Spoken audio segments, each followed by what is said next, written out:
Well, watch out. Hey, how you going, everybody? It's Mr. B here from Western Australia.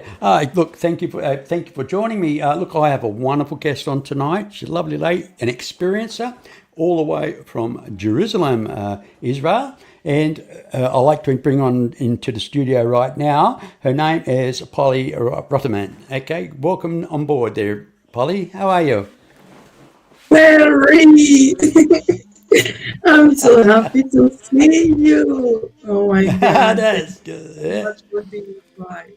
I'm so Well, excited. you've been my friend for quite some time now, and I see you're in my chat on my Facebook and in my Beehive group and So it's like I thought, well, I've seen you actually on other podcast shows, but I'm thinking to myself, I'm jealous here because I've got to get her on my show. So I thought, now here you are, so here you are, and actually, I just had a friend just come into just waved earlier on. Heidi Pop, gave up a little hello. I don't know if you know Heidi at all. She's a lovely lady, Heidi, of beautiful person. course, I Yeah, love her. I love her so yeah. much. Oh, she's a beautiful lady, lovely lady indeed. That's for sure. But Mm, listen, an amazing. what I like to do tonight, there, Polly. I mean, I know it's off the cuff, but I like to hear about. See, I'm see the way the internet is these days, and ufology. There's so much what I call BS in ufology these days. I'll be honest. I mean, it's all about numbers. It's all about subscribers. It's all about getting shows out one at a time. Well, I don't pump out shows one at a time. I pump out shows when I have something to say or need to share something, or talk about something. Because the way I see things, I find that ufology today is a bit of a farce, really. When I mean it's a bit of a shrewd, it's people got to stop to realise it's actually an industry, and when people sit back and take that step back and they say, hey, what's going on here? Because every time something happens, it's sensationalist. You know what I mean? First we've had Luis Elizondo, then we had David Grush, now we got this new guy. Yeah, I mean, nothing's really changed. It's only a different story, different fact, but nothing's happened really. And these people turn around and say, oh, with the psionics and that. And I heard about psionics many years ago. I actually worked with a fellow. His brother was doing a master's degree at Sydney University, and he was in doing science, and he actually had a little ball about the size of a ping pong ball, actually, and he actually took it out of his attaché case, laid it down, and I says, well, it's a ping pong ball. And he says, no, it's actually psionic. It's microcomputers inside it, and I can actually talk to it, and it'll actually do what I tell it to do. And I says, well, where do you put the batteries in? Don't, because the shell itself absorbs light, and the light it absorbs actually provides the energy for it. And I at the time I thought, yeah, this is a lot of BS, until he put it on the table. And when he put it on the table, he says, roll forward, and the thing rolled forward. He says, come, and it came towards him. He says, go left, then it turned left, then it turned right. On all voice command. Now this is going back. Now this is mind-boggling. When I say mind-boggling, I'm going back about 1980, 1981. Now remember, that's a long time ago. Where has Wow. this science? Now where has this science now taken us? I mean, that we don't know of, right? And I was actually looking at a program the other day, and about people that are paraplegics, and they can't move. They're quads, and they're in wheelchairs. They can't speak. They can't move. And they put these electrodes on the head, and now these people can speak up by thought waves. They can speak up to 60 words a minute, and the computer picks it up, and they can actually talk. It's like That's it, amazing. Well, now it that you is amazing. mention it, we can talk even about, there is recently all this talk about the telepathy tapes, you know, and these telepathy kind of knowledge or power that autistic people can do. And Well, I that's agree. huge. Yes, it is, and I believe we all have that potential, and I sincerely believe that. I mean, I look at life in a different perspective.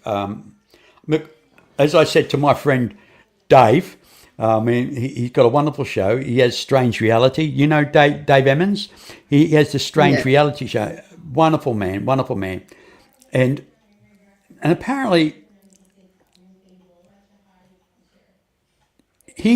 when we talk about strange realities, we all have our own reality, our own perspective on things. You know, I mean, there are 8 billion people in this world. So in reality, there are 8 billion different realities. Because agree. the only time when we're together, that's the only time we share our reality. When we separate, it's like atoms bouncing off each other. Well, you know, it's like when we separate. I don't know. I don't know. I don't feel your pain. I don't feel it when you kick your toe or you fall over or what you had for dinner. I mean, that's your reality, you know. And it's a quite an interesting concept when you think about it. So we talk about the matrix. You know, we all live in a matrix, but I believe we all actually live in a spirit realm. We live a three-dimensional life for experience. How can we learn or understand if we don't live it? That's my Agree. that's my opinion, I and that's totally only my opinion. agree. That's No, only my I opinion. You totally know. agree. I think our realities depend also so much in the family we were born, the teachings we had since we were kids. Hey, Gustavo. um, so I guess our own realities since we were born make each one of us sensitive to different kind of things, especially when we are talking about trauma and post-trauma. So Exactly. sometimes the empathy and our own beliefs make our own reality, and it's totally different from the reality that of the person that is next to me. So the things I lived in my life make me more empath and more open maybe to different kind of realities that other people are not aware of. You know? Yep, as Mr. Bauer would turn around and say, it's not ufology, it's ufology. He's right, 100%, you Mhm. know. And it's like what's happening at the moment, you know. I mean, it's everything seems to be coming to a head. And I don't, I mean, I'm very skeptical about what's going to happen, quite honestly. I don't think. I think people are going to be really let down big time. I mean, they're talking about UFOs, and they're talking about certain things, you know, but nobody's really going. I don't personally. Nobody's going to come up front with it. You know, I mean, that's my. I wish they do. It'd be lovely if they do, but I don't think they will. And the way things, see, I don't like politics. The way things are going at the moment, it's very politic. It's when the Democrats are in, and then the Democrats, and then you got the whatever was it Democrats and what's the other whatever the Americans call it Yeah, anyway. yeah. Yeah, Um, well, I mean, they're basically they're fighting more. They're trying to discredit the other party more than actually doing policies. You know what I mean? I mean, they're just kind of, I call it digging up crap. They're pulling up the crap, you know, to throw at the other person. And what I find very strange is the media should stay neutral in this. They should not pick on Donald Trump. They shouldn't pick on anybody, and they should not take sides. They should only report the facts, and the facts only. And the point is, let the Trump do what they have to do, and then at the end of the day, then analyze it, and then let the media look at it and make their true judgment and make their critical statements of what they believe and what they not believe. Because otherwise, I mean, how can you get to the truth if somebody's fighting you all the time? And the truth will prevail. It will prevail. You can't hide. And I honestly believe the deep states are scared, and the media, the way they're acting at the moment, criticizing what Donald Trump's doing, I ask myself, what have they got to hide? I mean, what is it that what are they afraid of with the truth? I mean, what are they afraid of? Because I remember, Rick Doherty talked about his thing, the guy that worked for the CIA and all that, and he used to go around to all the media, paying off these media companies, like newspapers and radio companies and all that stuff, and with stacks of cash to pay them off not to report anything on UFO or anything or any sensitive news that the government doesn't want them to talk about. Well, Yeah. obviously, if that's the case, they're on the take. They're on the take. They're bought and paid for, and of course, the media don't want this revealed. And this is Well, I think, unfortunately, everything is very related to money and power. And it doesn't happen only in the States, it happens in every country. Media is controlled all the time. Um, I think I can talk, being or living here in Israel, and specifically because I live in Israel. I see all the news outside Israel, and it's not only awful, but it really hurts because people are based in what the media is saying, not knowing really the truth about what is going on here. And so yeah, people just because of what you said, they support Trump, they don't support Trump, they support Israel, they don't support Israel. But the media is also influencing people to the point where they are taking sides so bad that they are not only dividing us as humans and earthlings, but they are creating a huge hate between countries or religions or whatever is going on in the different countries. And that it's awful because people are not based in the facts of what is really going on, but are based in whatever the media is giving you to eat. And when people lose this need of research and be based on facts, well, they lose the real reality of the stuff. And here we have a problem. yeah, yeah. And I think the biggest problem is the military industrial might himself, because it's all about money. It's money in war, and I see two sides. I see two sides of the coin. I don't take me wrong here, please, because I'm very pro-Israel, right? But nobody's perfect. Now, and I'll make this quite clear: nobody's perfect, and everybody makes mistakes. Now, I can go back in time where Arafat used to be the leader of the Palestinians back many years ago. This is before he was assassinated, right? And at the United Nations, and Palestine and Israel made an agreement that they will give the Gaza Strip back to the Palestinians, right?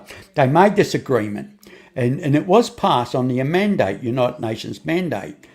But what they did, they allowed the Palestinians to come back in, but they put borders like gates, and they had to be checked in and checked out. But the people that lost their homes, they couldn't get back into their homes because there were Israelis living in it. But what made it even more difficult, right? Now, don't take this personal, please, right? It's only what I've learned over time, right? And what I've seen over time was the Israelis were still building houses, settlements on that land. So it's obviously, if they're building, people are going to move into it, and they're not going to move out of it, even if they give it back to the Palestinians. So this was like a, how you could put it.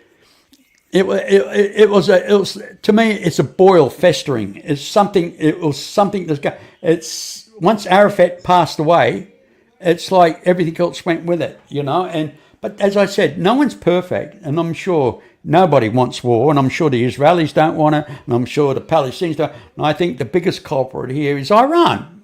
They're the biggest culprit of the lot. I mean, they want if you're not a Muslim, they want death to the Christian world or the Zionists. They want death to everybody.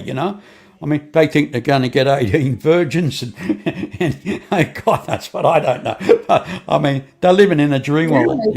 well, I guess what people don't know is that the Gaza Strip belonged to Egypt, you know, and it's true we had Jewish settlements inside Gaza, but the Israeli government left the Gaza Strip in a unilateral decision because we didn't really have Arafat as a partner. So during the Ariel Sharon government, we decided in a unilateral decision to leave Gaza. So in 2005, we took everything. We took the settlements, we took the army, and we took everything from there. We gave them the keys and, be free to build a beautiful country and whatever you want. So we haven't been there for 25 years. The problem Yeah. is that um, since then, terrorism hasn't stopped. What people don't know is that Palestinian people were used till 15 months ago when they attacked us so badly. Palestinian people could come inside Israel and work here every day. Yeah. The problem is that we cannot put aside the fact that inside Gaza there is Hamas, for example, which are extremist Islamic guerrilla seeking for Jewish genocide. So if we don't have those checkpoints, they will come and do terrorist attacks inside Israel and kill my people. So we used to let Palestinian people come here and work, even from Jordan. I had friends from Jordan, but we need to check them because we don't know which one of them is the one that will have the explosives in his body and kill 20 people Yeah. in an explosion inside a bus. Or, So yeah, they excuse had my, for 20, yeah, all for the sake of they 18 had virgins. Yeah, for, I know. I mean, it sounds silly. But the funny thing, strange thing about it is, Polly, none of this should have happened. And I believe Donald Trump pulled out of the United Nations the other week, about a week or so ago. And I've always said to myself, think to myself, that everybody talks about the genocide, the war, the Nazi people starving and everything. The United Nations, they have their own peacekeeping force, right? Every country that's part of the United Nations give a percentage of their troops towards the United Nations, and there are billions invested in the United Nations. So I do not understand why Israel had to go in and do the battle when United Nations under United Nations flag should have gone in and done their bloody job, because that's what they're supposed to do. They're supposed to neutralize these situations. They're supposed to stop these conflicts, right? And well, I mean, unfortunately, the United Nations, um, and I United really Nations is a said load of that crap. the United Nations is a load of bullshit. Mm. I honestly, And it's a waste of taxpayers' most, money. Sorry about that. yes, and most of the countries that are part of the United Nations don't support Israel. They believe we are committing like a total genocide inside Gaza. You know, war is war. We don't want people there to die. No one. Kids, you Well, know. We really, it hurt us. But the United Nations, including its president, Guterres, well, he's totally against Israel, and they yeah. won't change that. You know, Well, isn't it strange that even people when can we be? had all these kidnapped people, Yeah. 250 people were kidnapped. Not the United Nations, not the Red Cross. No one came to check up on our hostages to see if they are okay. You know, they were just, they said just they don't want or they cannot deal with Hamas. And well, look what's going on in Syria.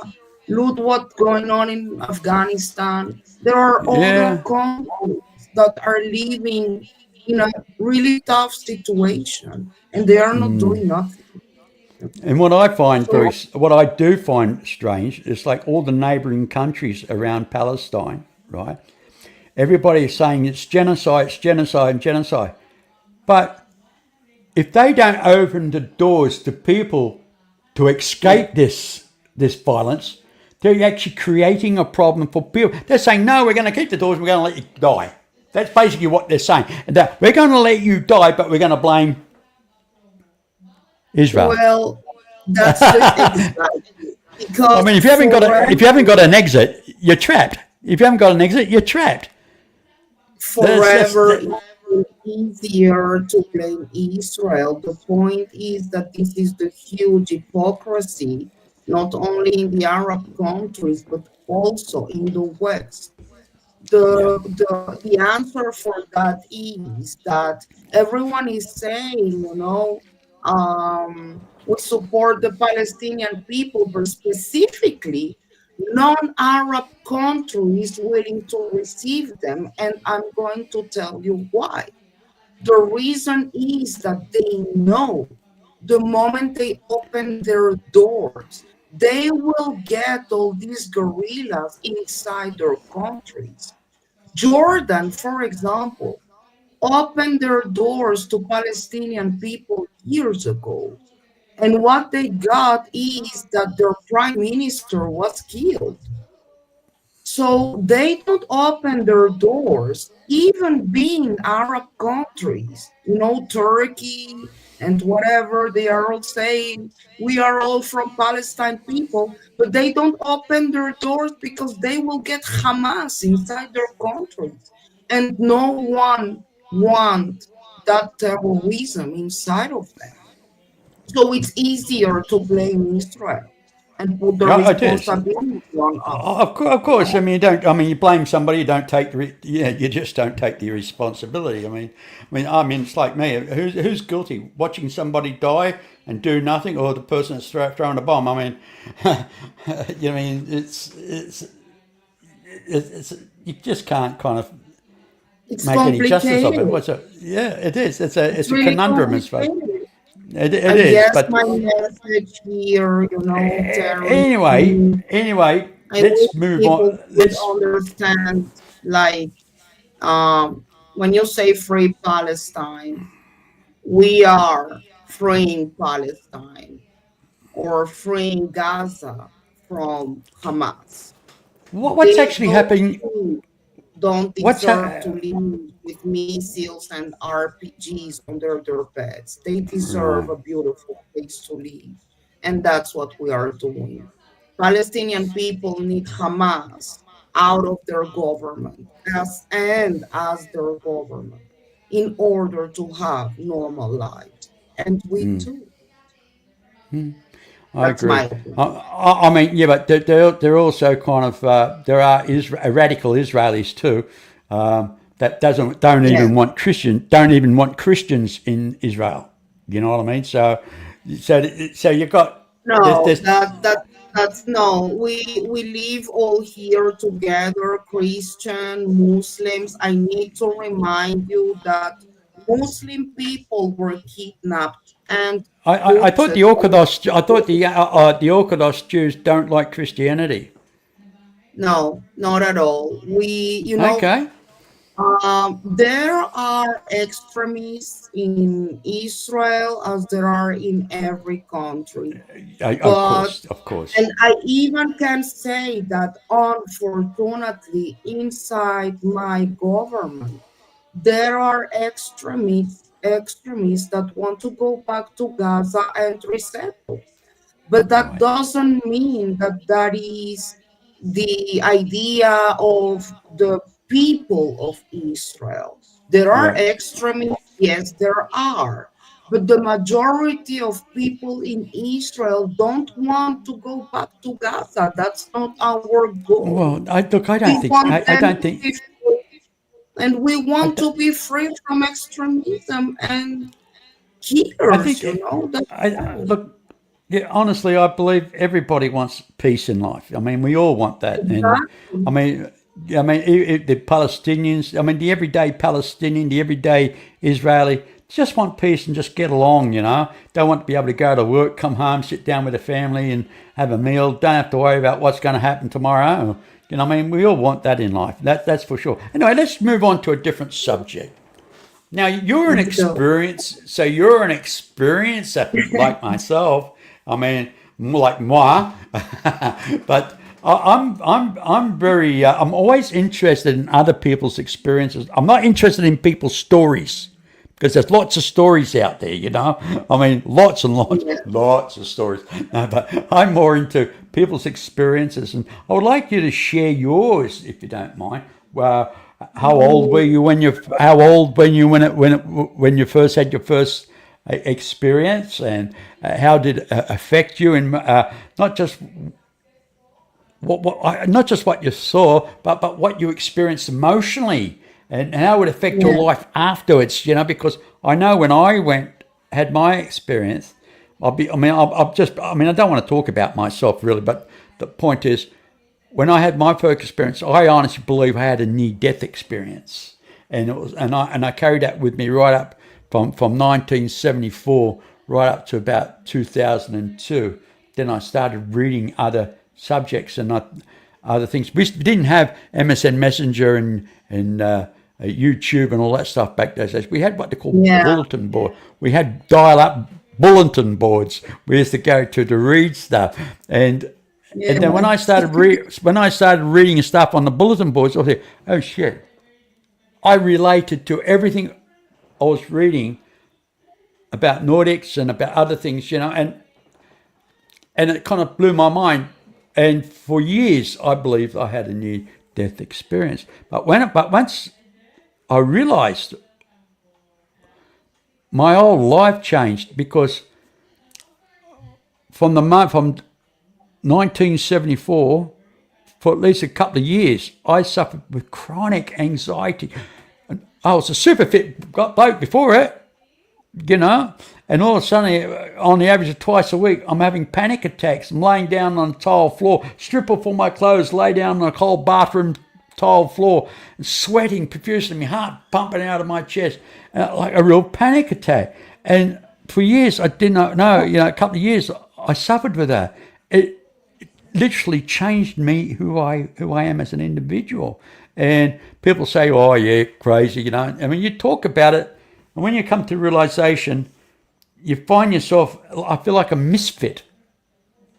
I Yes. feel like I'm a misfit. Yeah, you like to talk about it, but you have to bottle up because people think you're cuckoo otherwise, and it's a horrible thing. And even my wife now, she's a Catholic, a staunch Catholic. She goes mass every Sunday, and I mean, she thinks what I've experienced, what I believe, is absolutely nonsense in her eyes. I don't believe in that stuff. I don't, blah blah blah. You know, And, God created heaven and earth and everything. I said, oh, yeah, okay. He said, yeah, but you forgot about the heaven. Let's amplify on the heaven a bit. I don't I keep saying, because that's everything, heaven and earth. That's everything out there plus here. But yeah, and I know, and I originally started up this podcast to encourage other experiences to come along and talk and share their Beautiful. experiences. And unfortunately, not many people are willing to come and share. So I have to follow what's in the media today. So we talk about UFOs, or we talk about politics, or we talk about whatever, and I see what's happening. And as Robert Bauer would turn around and say, "You a foology," we are being led down this peripheral path of misinformation, because these people have see, I'm going to make this clear before we continue, before I get on to you, right? People like Luis Elizondo, I'm sure he's a nice guy, a family man, but people have got to realize this man's worked for the Pentagon, and for the position he had within the Pentagon under ATIP, right? Now, people have got to realize that he would have gone through a psychological profile. He's a career man. They just don't give these positions to anybody. These people they give these jobs to are being psychologically profiled. These people know what security is all about. Plus, he is what they call an intelligence specialist, right? A counterintelligence specialist. That's his forte. Now, if you're going to, my opinion is, you just don't walk out of the Pentagon, and overnight, within 24 hours, suddenly, right? Get this. New York Times has taken on your story. All suddenly, these videos are released about the Tic Tac UFO. Everything's all suddenly overnight's produced, and all of a sudden, overnight, this Luis Elizondo is what they call an internet sensation in ufology. He's like the new guru of ufology. He's going to charge the way. He's going to lead us down this, I call it the peripheral path, the path of bullshit to no destination. Because, and to me personally, they want to destroy ufology, and the only way you're going to destroy it is not from the outside banging it with a hammer. Is to do it from the inside and let it create so much bullshit going on in there, excuse my vulgarity, but it creates so much crap on the inside that it implodes on itself. It self-destructs. People are going to say, oh, look, how many times have Congress come about and all these people stand up? It's like every time we're going to Congress, it's all going to be shut. Nothing happens. Now, this happens enough times, people are just going to turn around and say, bullshit, I'm not interested anymore. Yeah. It's not going to happen. So people walk away. But everybody is they sensationalize. And what people have got to realize, ufology is a multi-million-dollar industry. And believe it or not, it is. Not just in hotels, accommodation for conferences, air flights. We're talking about, oh, mate, look, I got a friend that went from Australia to America to a conference, and the old trip cost him about $11,000. That's $11,000 he spent in America. Economy-wise, it's a business, And then you look at book sales. Going to conferences are not cheap. To go and sit down and to watch somebody talk about some bullshit thing about the intergalactic federation. Sorry, and if you listen to it, every aspect of sci-fi movies and every aspect of sci-fi shows, from Star Trek through to Stargate SG-1, and when we're talking about werewolves, the Dog Man, and we're talking about other things. Everybody, it's like we're watching all these fairy tales going on within ufology, and it's like, oh, it's confusing. It racks my brain where the truth's coming. Do we know the truth? And I think the government's got to come clean. And instead of going to Congress and saying, look, we're like, okay, let's ask the President of the United States to ask one question. We take this to Congress, we want to get the facts. Did Roswell exist? One question. Did we have a downcraft at Roswell? We're not going to ask what tech we got out of it or anything else. Was it real or wasn't it real? That one simple question, and nobody can answer one simple, direct question. They can't give you an answer to one simple question, and this is what's Right. pissing me off. And that's all. Why? What's so complicated? Was Roswell real?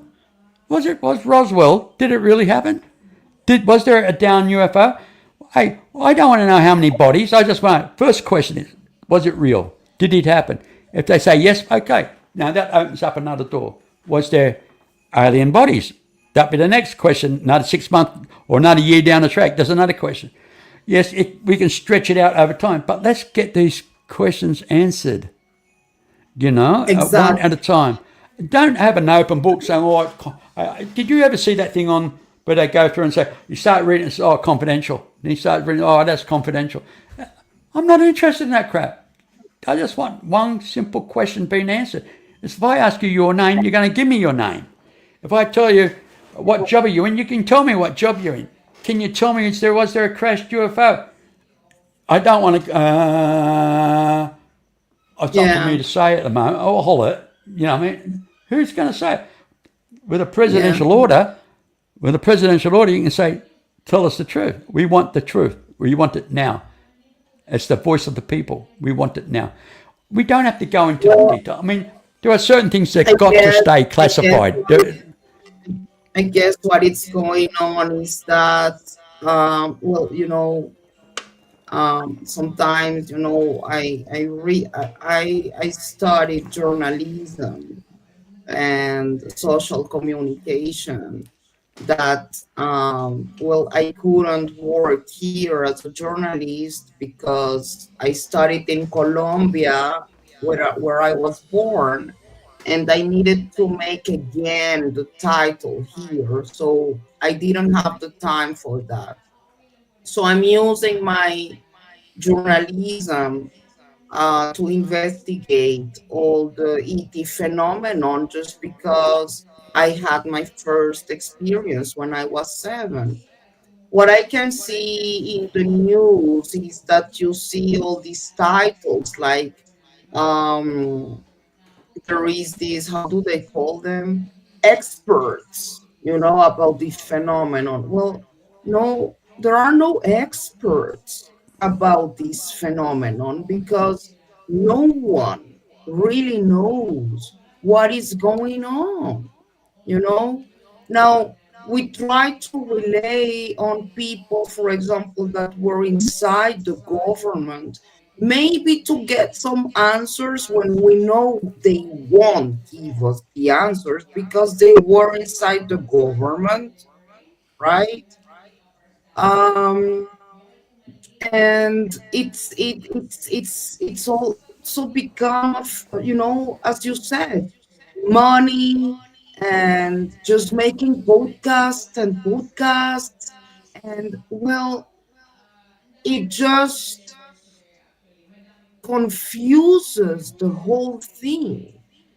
That's why I think that podcasts like yours, and I'm part of the team of the UFO Men podcast. And I think what's beautiful about it is that we can interview the experiencers. Now, if someone really knows what is going on without saying we are experts, but we are the ones that have felt and lived and seen all these things during the course of our lives. So the experiencers are actually the key for whatever is going on. And, it's like when I don't know you personally, but I can hear your experience. In my case, for example, I woke up someday with a mark on my leg after having one of my experiences. And searching for information, I found out that I had the same mark on my leg as Terry Lovelace's mark. Now, I haven't talked in my life with Terry Lovelace. I've heard his story, of course. But why would we have the same mark? Where does this come from?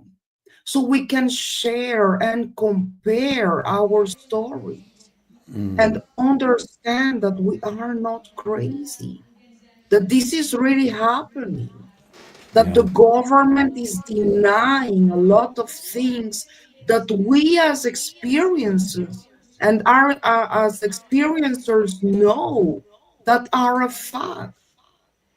For example, in the last hearing, they were all asked about hybrids.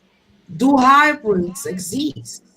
And they all answered with a no. Now, that's weird because I believe there are hybrids between us. Saying that a no, so clear no, like why? Just Yeah. tell what the hell you know, you I know? mean, I mean, to suddenly say no. I mean, if somebody asked me, "Are there hybrids?" I would say, "I really don't know." I mean, I wouldn't just say no. I say, I really wouldn't know unless I come Exactly. across one. I mean, yeah, I mean, to say adamantly no, that's like, hello, I'm shutting something down because I don't want to talk about it. I mean, that's Exactly. obvious. I mean, but it reminds me. When I had my first experience. I mean, just to share with you, was from the age of 7 till I was the age of 13. I had it about twice a year. And on the last year, I was 13 years of age. I woke up and I was in a sitting up position, and I looked down, and this being that's next to me, no face, just glowing like fluorescent, three long fingers. I remember that because I know it's long fingers because it was holding like a straw in the hand, and he went like this to me, where the mouth would be, and I fell back to sleep. But before I fell back to sleep, I looked down my leg and there was a gaping wound, and it looked like he took something out of it or he put something in it. I reckon he took something out of it. To be honest, thinking about having these visitations for so many years, and that was the last one I had. Something was removed from me. That's why. But when I fell asleep, and I woke up afterwards, there was nothing there, not even a scar, nothing. So I dismissed it. Exactly. Hey, I dismissed it. Now it would have been about 2 years ago, 3 years ago. There am I in the shower. I'm 74 now, right? So I was a couple of years ago. So I was 72, and there I am. As you get older, the lanolin in your skin changes. You get drier skin. So I'm foliating, right? I'm foliating with one of these gloves that scrubs your skin. And as I was scrubbing my thigh, I looked down. There's this bloody scar, a very faint scar. And I said, Mary, and I go out to my wife, she come in here. She said, you're having a shower. And I said, no, I want you to look at some. She said, I don't want to look at that.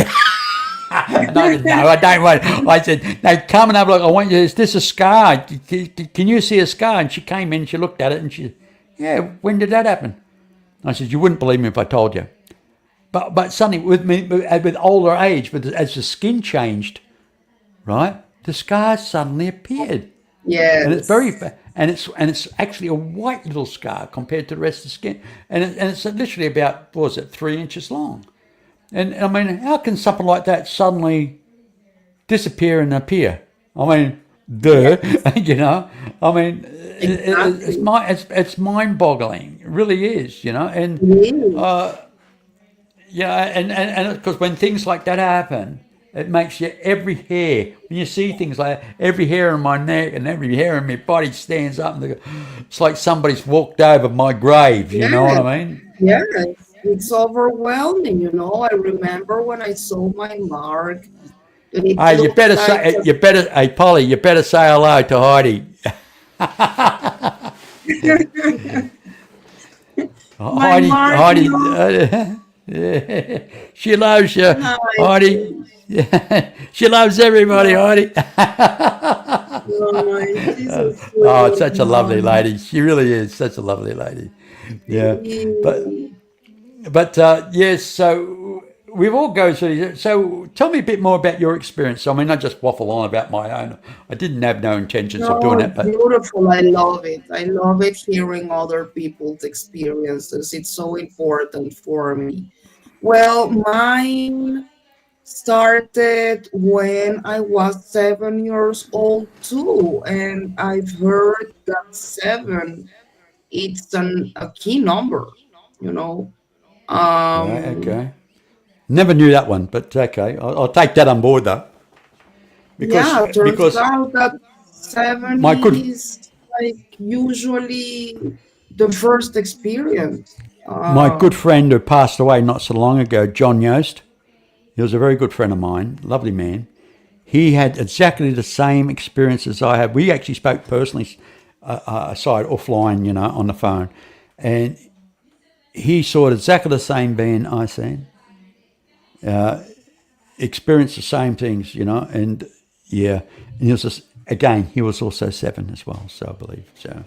Yeah. Yeah, and we are not the only ones. It was really strange because um, I am the oldest of four girls. I have three sisters. I was born in Bogota, Colombia in 1976. And um, I remember always having this fear when I was going to sleep, feeling like something was touching my body, my legs. But I always thought it was related to this normal kids' fear about, when everything is obscure and you are in the dark. But I was always closing all the closets and the wardrobes. I didn't like the fact that I could see something inside the wardrobe. I remember we had a beautiful house in Colombia with three floors. My father was a pediatrician, and my mother was a nurse. So we had this beautiful library in the third floor. And for some reason, every day after school, even being 7 years, 6, 7 years old, I used to go and pick up one of those medical books. I couldn't understand really the language because, medical terminology, but I really was interested in seeing how our body worked from the inside out, seeing all the pictures about the lungs and the heart. And for me, it was just amazing. But there was this time that I picked up a book and I opened it. And when I opened it, the first picture was a triangle craft. I wish I could know who was the author of that book, and why it was in my place. Why did we have a book about a UFO in my house? Or who was interested in the subject? But anyway, what happened is that the moment I opened the book and I saw the triangle craft, I was confused because I didn't it's like my brain was trying to understand what I was seeing. So I remember taking the book and turn it up and down just to understand what I was looking at. Um, but what happened is that suddenly everything around me stopped. It's like time stopped. I couldn't hear anymore the noises inside my house or my grandmother in the second floor. Um, and I started seeing in my head green numbers. When you see, for example, a computer running and running numbers, they were green, and I was seeing them inside my head, kind of a download. So I was in shock. I remember I was paralyzed with this book in my hands. seeing all these green numbers running inside my head. Um, and suddenly these green numbers were translated in my brain in images. So I could actually see this triangle craft outside planet Earth.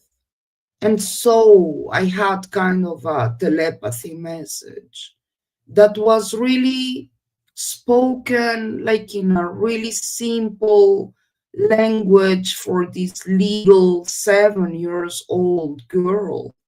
And the message was kind of, um, this is kind of a different plane, but this plane is not made by humans like you. This is another kind of technology.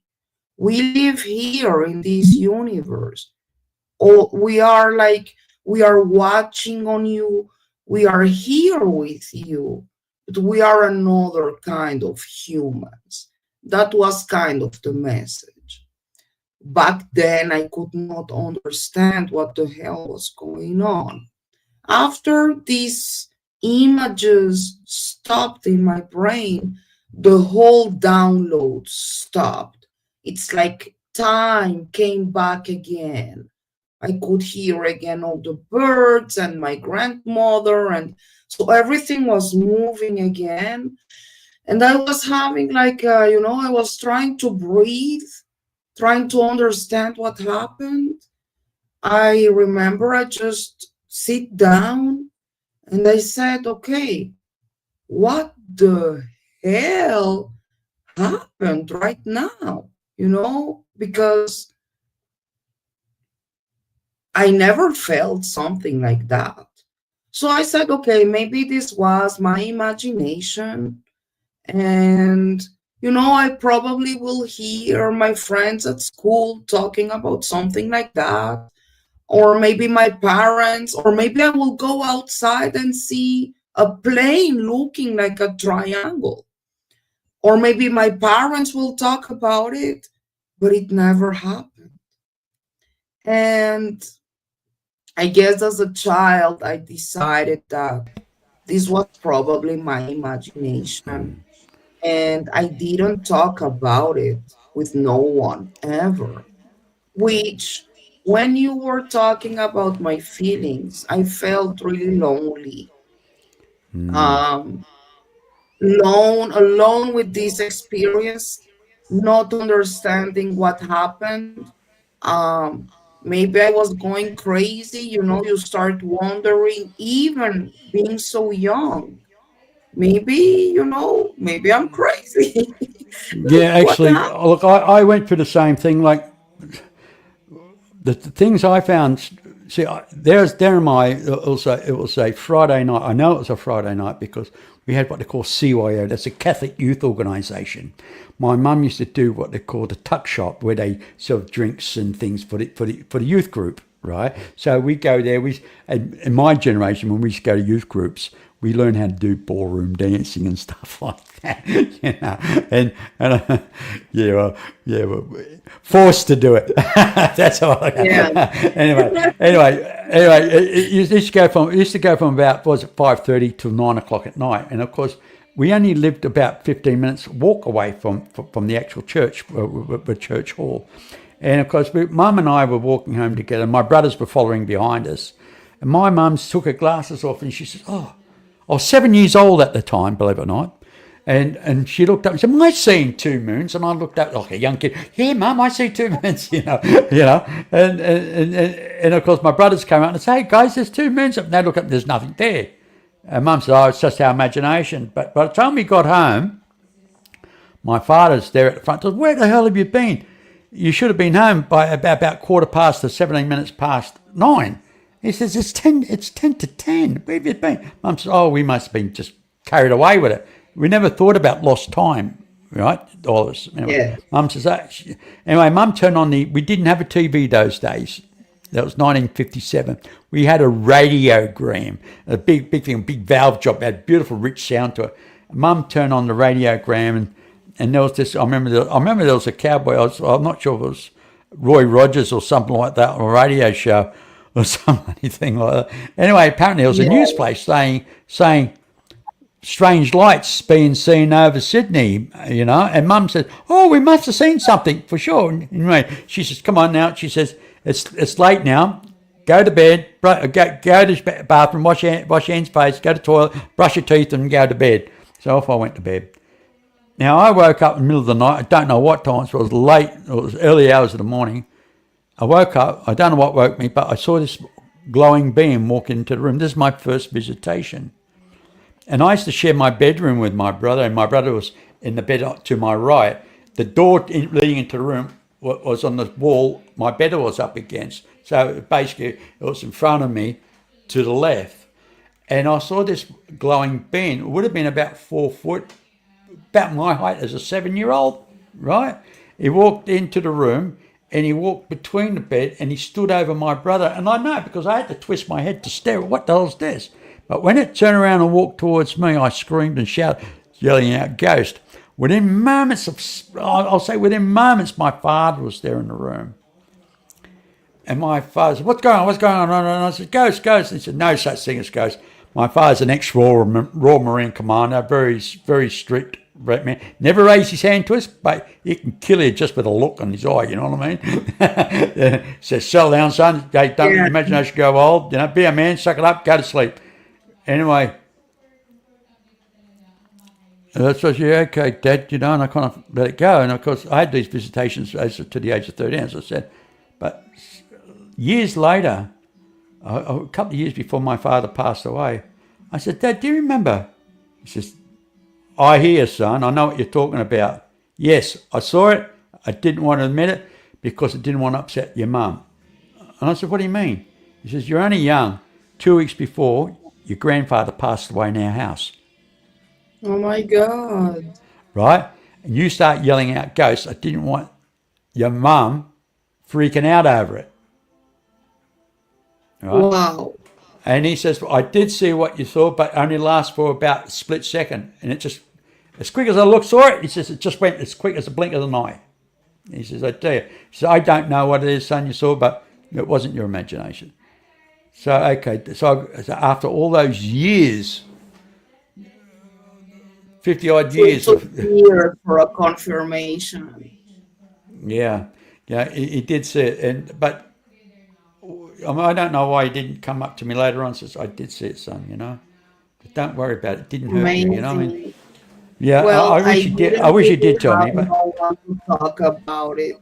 Like, yeah, I guess, when we started receiving in Colombia all these series from the States, like um, Star Trek and V, The Final Battle, I remember looking at those series and I remember telling my mom, "Oh my mom, like, oh my God, mom, that's them." You know, kind of the feeling is we are receiving the information through Hollywood, but someone else knows about these people living outside planet Earth. And yeah, my mom was like, "Come on, this is Hollywood. This is just science fiction." And I told her, like, "No, mom, I had a message. I saw these green numbers." And she was like, "No, it was probably your imagination." Well, we are talking also about Colombia. It's a very conservative country. People were not talking about it. My friends at school didn't talk about it. I never saw a triangle plane. So I said, well, maybe that was my imagination. But when I started to see those series, I understand that there was something deeper about it that I wanted to research. So I'm researching this phenomenon since I am 7 years old, you know. yeah. It, Afterwards, I remember before I came to Israel, um, I guess that was the first time I heard Bob Lazar talk to me. And well, I know you know Jim, and I love him so much. um, Yeah, I believe in Bob but Lazar. I believe in 100%. And my friend Jim Goodall, my very good friend Jim Goodall, is a very close friend to Bob Lazar. And I know, and I'm spending all day. Jim Norton kind of looks at me and says, he kind of looks at me, he's the real deal, you know, and he does. He does say he's the real deal, that's for sure. And Yeah, well, I there are mean, still people discrediting, like people don't believe him and people believe him. I need to say that in my own experience, I believe him. I yeah. believe him.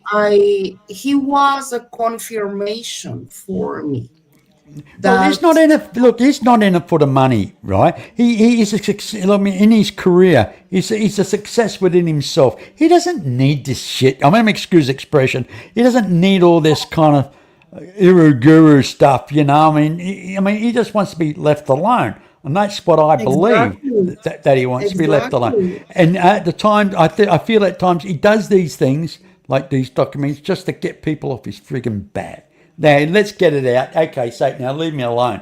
And that's what I honestly believe he experienced. And it's the same with Travis Walton too. Yes. Travis And the Walton truth is that doesn't like being in dragged my out talking case, about it all the time. he was a confirmation for me because when I heard him talking, I said, "Oh my God, the governments have this technology, Yeah, reverse technology. They've been here. This guy is talking about it. He's been and he has seen yeah, this crap." And so yeah. for me, it was like a total confirmation. I knew I couldn't talk about it with my parents, they wouldn't understand. My sisters were not there at all. So I've been really alone with my experience for my whole life. But Bob Lazar was totally a confirmation for me, 100%. When I decided to come to Israel. And as I said, I studied journalism. I guess that was the first time I heard about MUFON. And I understood through MUFON that there are other people, other experiencers that have had experiences with this phenomenon, and that I was not so alone as I thought. And that was beautiful Hey, by the because way, I knew I was not. let me give a yell out to Science Bob. G'day, Bob. How are you, mate? We'll catch up there. Say hello to Lala for me, will you? Yeah, lovely people indeed. Yeah, Yeah, and yeah, oh, I mean, it's nice we're getting familiar faces jumping through the chat. I should have left the chat I open for you. know. You can actually talk. Sorry about that. Anyway, yes, but yeah, well, you know, it's amazing. How did and it's not out of all these experiences, I know what it gave me. It gave me a gift. I feel it's a gift, but it's a curse sometimes. I mean, out of my experiences, and I find this is quite common amongst experiences. I'll be honest. True experiences become intuitive empaths, and it's quite common that we sense things. We're very sensitive to certain things. It's like Yeah. I'm very sensitive to bullshit, and I see it very clear. But also on the other hand, I mean, and the only way I can express this, back in 1990, I was this is before I became a computer engineer. I was a married man, two kids, da da da. And I was a night security guard, and I came home, finished at 5 o'clock in the morning. I was a mobile security guard going around town, checking doors, gates, certain lights, and everything. And and I finished work at 5 o'clock, got home, and I had this heavy feeling something's wrong. What's wrong? I know and it just hounded me. It pestered me. And I thought, oh, I can't get it. And I said to my wife at the time, I said, I don't know what's wrong. And I felt so heavily, emotionally upset with it. I couldn't say. So I rang around every member. We didn't have cell phones those days. We actually, the old landline, you know. So I rang my brothers. Everything okay with you guys? Yes, fine. Rang my mum and dad. Everything fine? Yeah, fine. No worries. Da-da-da. Okay. What's bloody wrong? I said to my wife, are you okay? Yeah. Children okay? Yeah. But all that day I had no sleep. I had this constant worry something's terribly wrong. Anyway, about 9 o'clock that evening, 9 to 5 was my shift, mobile shift. I went to work and I was up in a place called Kwinana, and I got a call over the two-way radio in the vehicle saying, call your brother. So I called into a Video Easy store that was open, and I said, can I use your phone? He said, yeah, go for it. And I rang my brother and says, Mum's in hospital. Oh, okay. And she, what's up? You know, and he says, no, she's fine. She's sitting in bed. She's fine. All good. No way. He says, just let you know, call in and see her in the morning, will you? I said, yeah, okay. So I finished work at 5 o'clock, went home, had a quick shower, went up to the hospital. And I walked in, and there she sat up in bed like nothing's happened, you know, cheerful, blah, blah, blah, grin on her face. Oh, there you are, you know, blah, blah, blah. And I said, hey, what are you doing in here, you know, sort of thing, blah, blah, blah. My mother had emphysema, but it wasn't through smoking. It was caused by tuberculosis when she was a child, right? Oh. Okay. It was the tuberculosis that caused the lung problem. Anyway, then my elder brother walked in, Paul, and he sat there and she said, I've seen all my sons now. Barry went home that night early on because he stayed with my mum all night. And they're talking away, and she's laughing and joking away.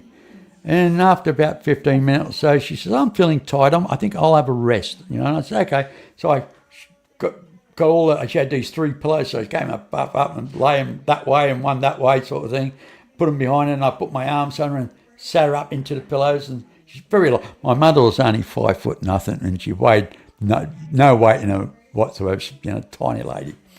And I had my right arm up around by her neck and shoulder sort of thing, and the left hand in my left hand. And within, I swear this, right? And she said, I feel so comfortable. And she shut her eyes. Within 15, 20 seconds, I turned around and said to my brother, Paul, will you please get the nurse? She says, why? I said, can you get the nurse, please? She said, why? And I looked at him with a grumpy look, get the bloody nurse. And, you know, and so off we got nurse. The nurse came and said, what's up? Can you please check my mother? The nurse got the stethoscope out and she said, sorry to say your mother passed away. My brother looked at me and he says, how did you know?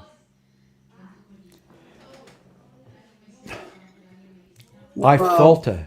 I felt her energy go through me, and I can't describe it. Now, the crazy thing about this is, for 3.5 months, wherever I went, if I was on the toilet, I could smell my mum's perfume. If I was in the shower, I could smell my mum's perfume. I was hopping in the car, I could smell my mum's perfume. I was in the shopping centre, I could smell my mum's perfume. And even my wife at the time could smell her perfume. It was strong as. It was a nice perfume, but it was strong. Anyway, about 3.5 months later, I wasn't sleeping very well, and every day seemed very grey, and there was no colour in life because I was grieving, you know, all this time, and it was like there was no colour in life. And this one particular night, I fell asleep, and I dreamt of my mother in this big room with 3 men standing around her, and she was sitting on a one of those little stools, you know, and sitting there with her knees together in a long black evening dress. She had a glass of wine in her hand, you know, and there was 3 men standing around, and I recognised every one of those men, my 2 uncles and my grandfather, but they all were in their 35s, and I still recognised them. And my mother told a joke, and I started laughing. And when I started laughing, she turned around and looked at me and she winked, like smiled, right? And when I woke up laughing. I could not remember the joke she told I cannot remember the joke she told. But I didn't smell her perfume from that day on. Really? Yeah, from that day on, she told me, I'm in a good place. I'm with family. I'm enjoying myself, catching up. And that's the message I got out of it. It took, I mean, I can't explain it. That's how it is and how it is. I mean, I can't say it anymore. Well, there are things that we cannot explain, but after we've felt those energies and seen what we've seen, I guess uh, there are confirmations for us. It's a kind of communication that we can only understand. You're making me think of the second part of my experience, which And by the happened. way, before you get onto that, can we just have a 5 minute break? Of I've been course. filling up. But I've got to have an empty. I call it a non-drink. But in the meantime, while I go and have do a non-drink, I will play a bit of music until I come back. How is that? Is that okay with you Uh, guys? of Yeah, course. Go ahead. just please give me a moment. This deep, by the way, just to not giving a pun, the songs you may hear are the songs I wrote. Okay, so You are the I know truth. you might. You My are. favorite one, my favorite one is called "Tender in My Heart." Okay, so enjoy, guys, enjoy. We will.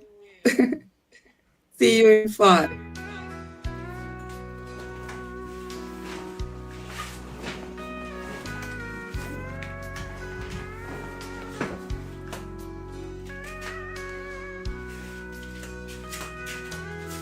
Do you remember when I first met you?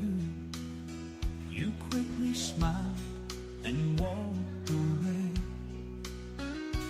I saw you with anticipation. Yes, my love, I remember that day. And now I dedicate my love to you, dear. Yes, I dedicate my love to only you.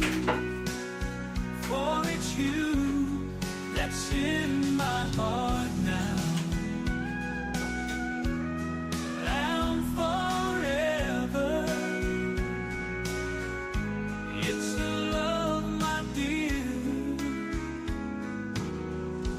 that will never part. Do you recall those special moments? How we held each other in our arms, and how we danced and laughed away the hours. They are the moment I could never part. Do you recall those special moments? How we held each other in our arms,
anticipation.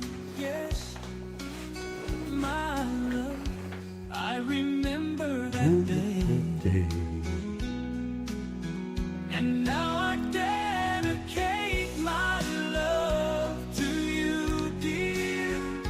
Yes, I dedicate my love to only you. For it's you that's in my heart now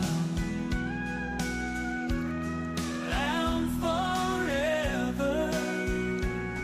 Just let you know, guys, this is all Mr. B's originals.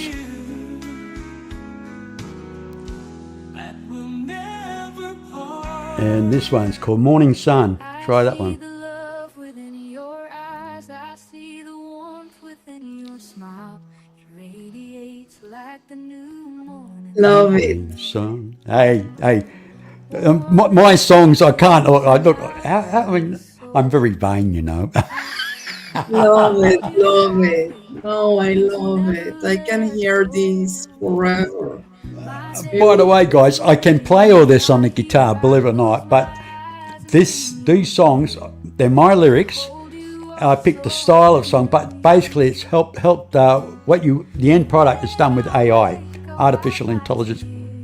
Right, I've got to be honest about it.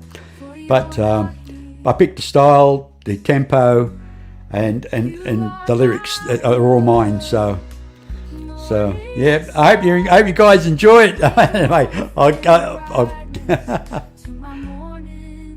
We Yeah, have well. Scott Rosen in the chat. He's a really good friend.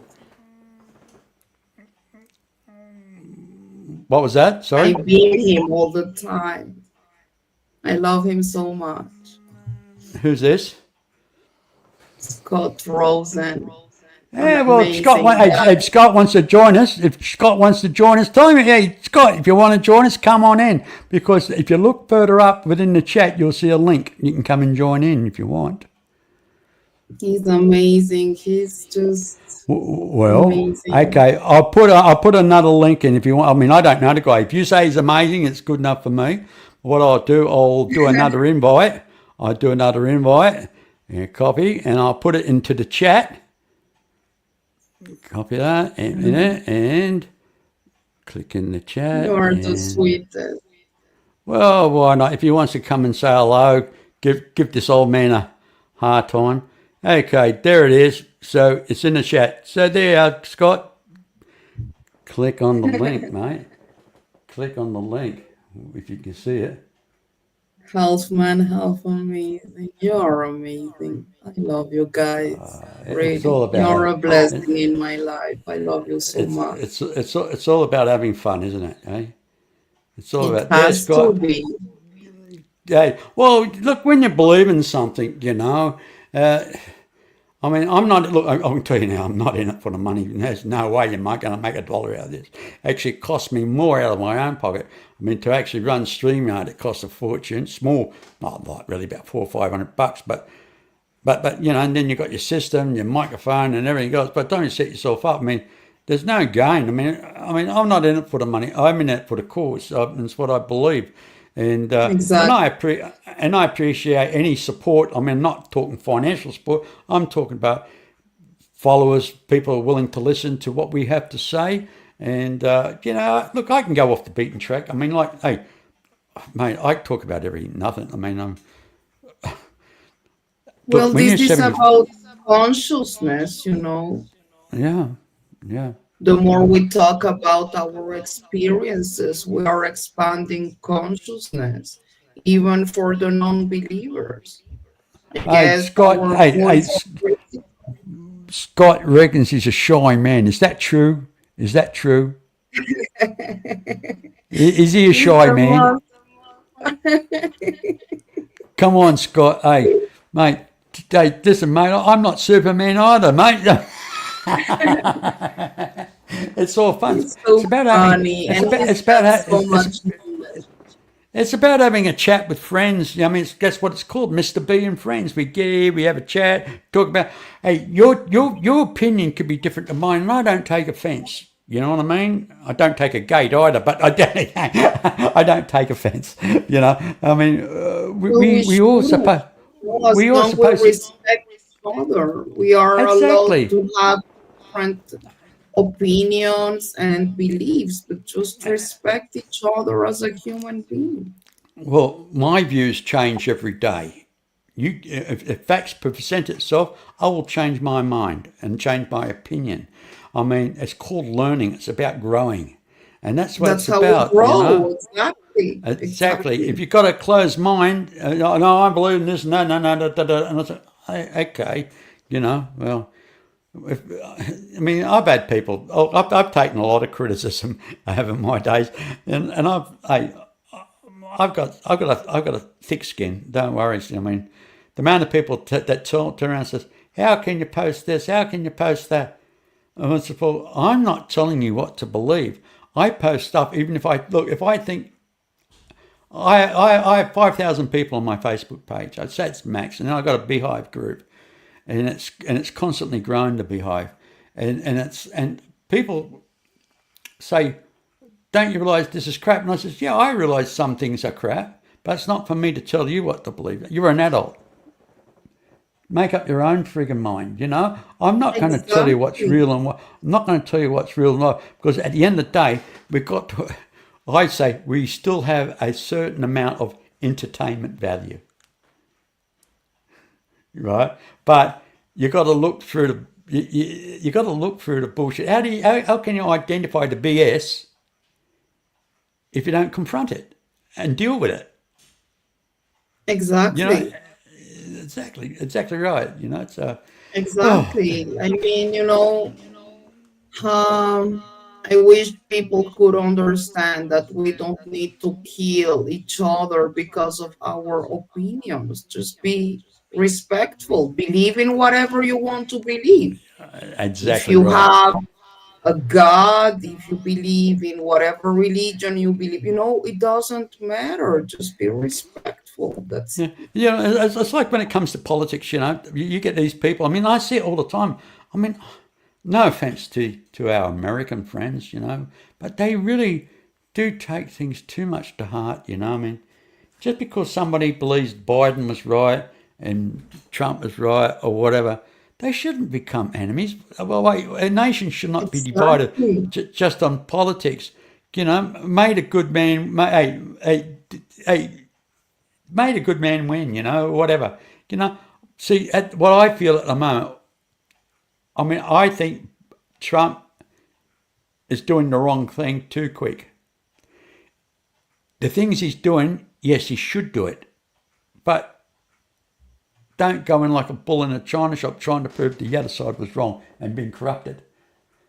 Take your time. Let's look at other things that are most important, like the economy, world peace. So there are more important things than trying to say who's corrupted and who's not corrupted. That can still be working in the background. You've got 4 years to work that shit out. You know, excuse my expression, but honestly, but the way it looks like to me, it looks like it's like you hurt me, so I'm going to hurt you back harder. You know, you gave me a hard time when I wasn't present. Now I'm going to make you suffer, and it's like tit for tat type thing. You know, it's like it sounds like a spoiled, nasty little boy getting a payback time. You know, that should not be in politics. The welfare of the nation should be. It's the more important thing. The economy, world peace. You know, yes, Exactly.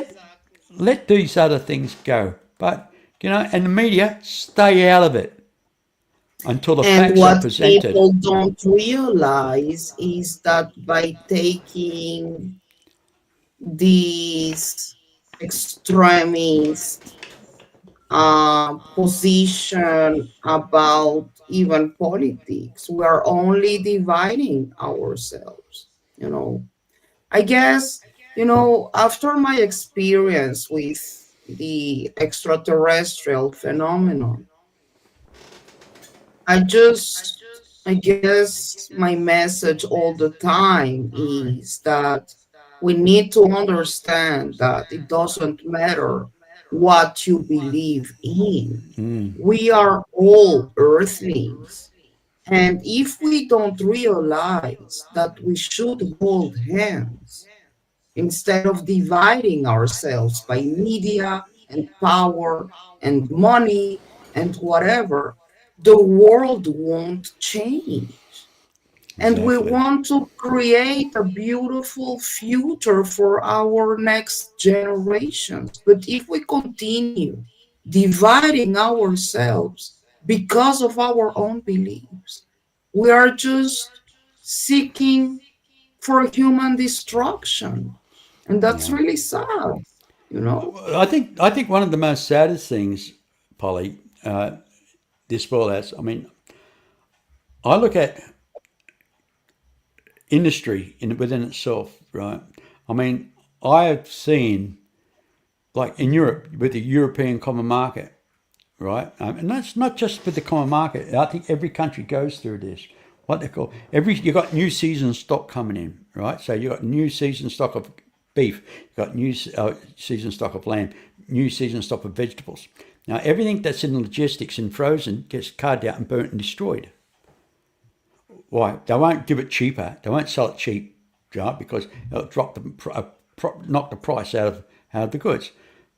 They don't give it to charity, right? But yet, when you see countries like around Africa, Ethiopia, where people, thousands of people, millions of people starving, right? Yes. And millions of people starving, but yet the US armed forces can get out their aircraft carriers and destroyers and frigates. They can have war games that cost billions of dollars. You know, I mean, just hundreds of thousands of people on payroll just to go and play war games, and then all this heavy equipment going out there. I can't, and supply ships and everything. I can't see why the navies of the world. I mean, I'm not just saying America. I'm talking about China. I'm talking about Great Britain, Australia, and everybody. When you got excess food, why, rather than bury it in the freaking ground or pouring milk down the drain or wine down the drain, well, the wine can be turned into what they call biofuel, right? They can turn that into a fuel for vehicles. But any food that's actually been ploughed in the ground or burnt can be shipped off to places like Ethiopia and these third world countries that are starving. They can't afford. They haven't got the industry. They haven't got the education. They haven't got the health system. And we live in such a decadent society, and we call ourselves civilized. Civilized. Exactly. And you know, and we say poor. And at the end of the day, we all sit around and say, "Oh, poor me. I pay too much tax. Oh shit, this and that. The price of food's gone. Well, at least we can afford to buy food, and we can afford to buy toilet paper to wipe our backsides with. These people can't even afford that. You know." Yes. I actually did a show about a year ago, and it was a documentary I had, and what I actually showed on the actual documentary, I might actually bring it up. I might rehash that documentary idea, and it actually shows a little black child starving with a swollen belly, and standing behind this black child with a fat belly was a Yes. vulture ready for a feed.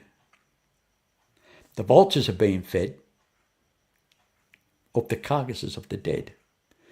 You know, and my heart goes out when you consider we spend so much money on hypersonic missiles so we can destroy each other better, faster, and more efficiently.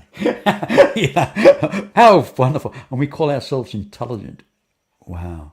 You know. Exactly. You know, and you know, I mean, how much does a ballistic missile cost? Some excess amount of millions, you know. And how many does it take? How many ballistic missiles carrying nuclear power does it take to wipe out a planet?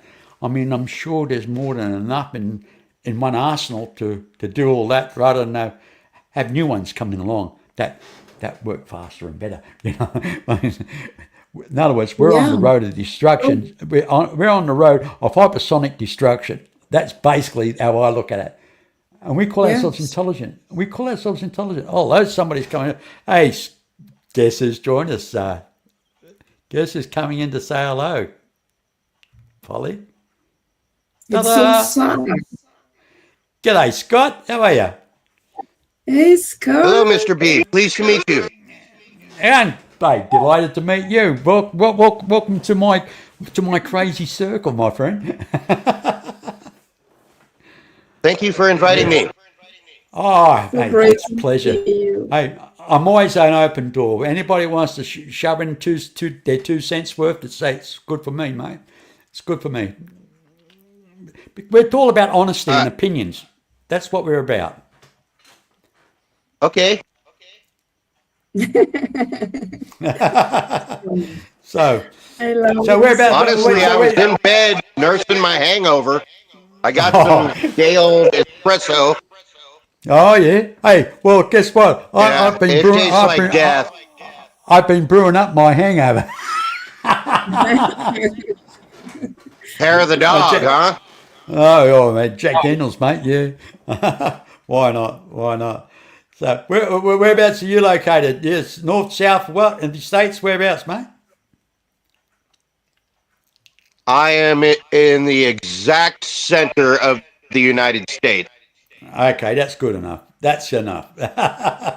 in deep, dark Missouri. Oh, hey, you're in cyclone. I'm in the middle of the forest. You're in hurricane country, aren't you? Tornado country? Tornado, yeah, we got wind. I'm in the forest. Oh, beautiful. Hey, all right, tell me, what are you? What are you? Are you a Sasquatch follower, are you, or what? I'm sorry, what? Are you a Bigfoot follower? I keep an eye out for him at night. Do you really? Okay, fair enough. Actually, we've got them here in Australia. We call them, what would we call them in Australia? We call them, the Aboriginals have a name for them. It'll come to mind in a minute. Deadly. It's a weird name. It's a weird bloody name in Australia. Yeah, but we have our Sasquatch here. Yeah, so it's part of an Well, Aboriginal Scott legend. is in a beautiful place. It's a forest, and he's got like a little river next to him. It's a beautiful view. He lives there all alone with his like 50 dogs. I So would Tommy love Scott so much And 2 to cats. go and visit Tommy him. Scott. Sorry. Yeah, Sorry. I rescue Polly. dogs. Sorry. Yeah, I love rescue dogs, mate. I love dogs. I really do. I love animals. I really do. Are you into ufology, Scott? Yeah, I keep an eye on it. I'm a sci-fi fan from back in the day. Yeah. Mate, most ufologists are. And unfortunately, when I say sci-fi fans, but I'm talking about ufology, which is something totally different. But then again, it's good. That's good because even sci-fi gives you an open mind. What they call it gives you a vision, as I call it. The possibilities. See, everything starts off with Yeah. imagination. Everything that's been invented started off with imagination. The cell phones start off with imagination. Computers start off with imagination. When people say, nah, wouldn't work. But lo and behold, here it is. Here it is. Exactly. Exactly. Oh, dear. I had a weird encounter last night. I thought I heard a owl. Right. I grabbed my pistol and flashlight, went out there, and then it sounded like a pack of monkeys. Oh, God. And I'm like, what is going on out here? And I musk snuck ostrich. up on the sound. I thought it was some drunk neighbors being Right. silly. But my And question, it turned out to be a pack of turkeys. but my concern is there, Scott, is with no judge. I'm not being judgmental. If you heard an owl, why would you want to grab your pistol?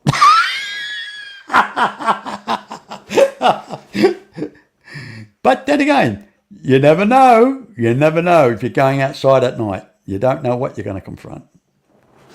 Yeah, it's a tough forest. We have mountain lions, bears, Yeah. wild boar, and I couldn't quite place what I heard. I thought it was an owl. Then Yeah. I heard a whole bunch of tomfoolery out there. Yeah, well, hey, we get And tomfoolery I always everywhere. carry a Mate. gun. I remember years ago. I was over in Sydney. I was actually, God, this is going back 1979. I went on a holiday trip with some friends up to the Gulf and Carpentaria. Oh yeah. Well, I had a cat gun like It's that. just When I a was small. Yeah, that's a 22. I got it loaded with 22 Magnum. right. You know, I. If I can run away, I will. I don't want to hurt anything. Yeah, sure, mate. Hey, well, I think we're all like that. But you've got to look at self-preservation. It's the most important thing. I mean, Well, Yeah, when I maybe you moved here, have I didn't Airbnb before. have a gun. But you ride your four-wheeler out at night, and you step off to take a pee, and there's my four-wheeler, right? and the hair on the back of your neck stands up. Next thing you know, you got a gun on your hip. Yeah. Yeah, well, we don't walk around with guns here, unfortunately. I mean, I like to see. I like to be able to own a gun, but apparently we don't have that law in Australia. The only time you can own a handgun here if you're in a pistol club, and then it has to be kept at the club in a safe. You can only use it for competition purposes. Right. Yeah, I don't carry a gun in the city. I don't wear it. I don't go shopping with it or dining no, with it. yeah, I relate. But some people do in some states, It's I in the believe. truck, under the seat. Right, right. What about Scott you, is the Polly? veteran. Hey, Polly's lost her tongue. Hey, Polly, what's that? Come on. Hey, you're gone very quiet there on us there. Hey, being reserved on the side, listening to the fellow menfolk. No, I'm so happy just to see you both. I Do you love you know? Do you very much. know? I tell you. Have you ever had any Good to see you, dear. UFO? Have you ever had any UFO experiences there, Scott?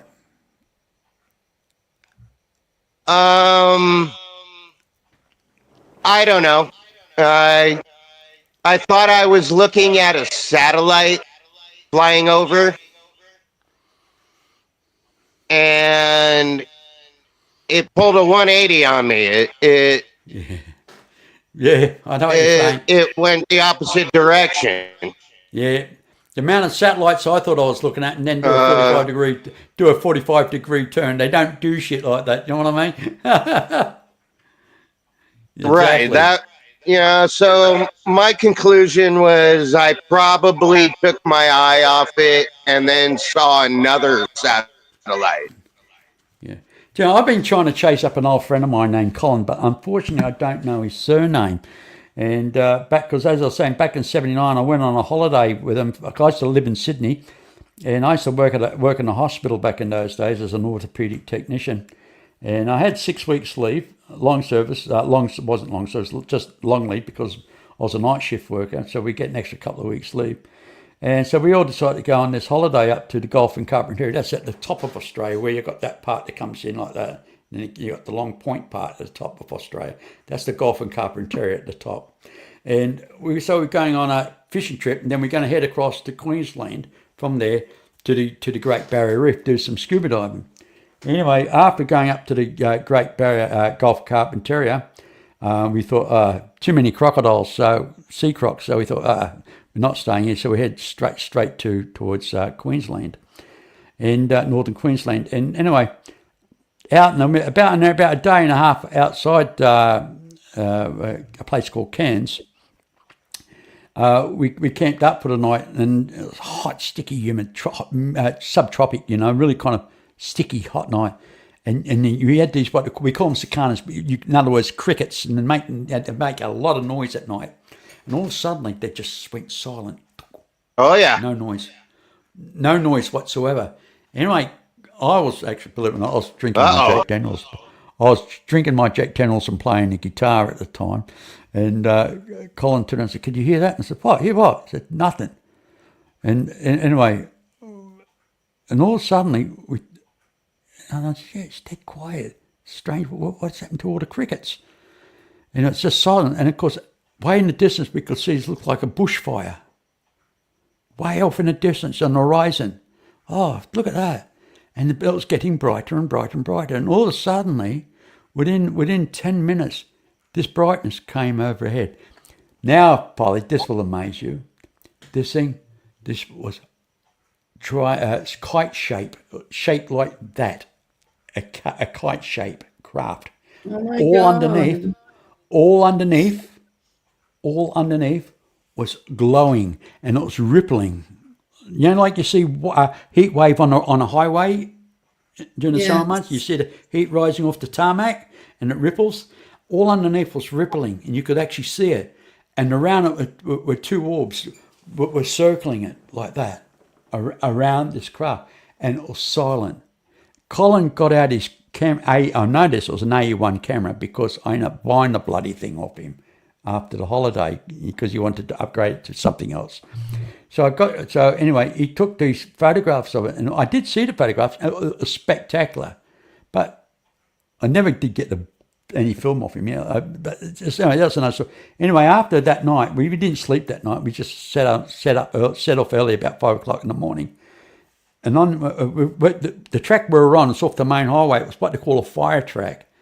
So it's where all the fire trucks can come in if there's a bushfire, right? So they keep under control. Anyway, we're heading down this dirt track. It's a graded road. And we came across a roadblock. All these guys in balaclavas, right? And apparently, believe it or not, all had American accents, didn't they? And I do know, being an ex-serviceman, that only people that wear balaclavas at any time are usually special forces.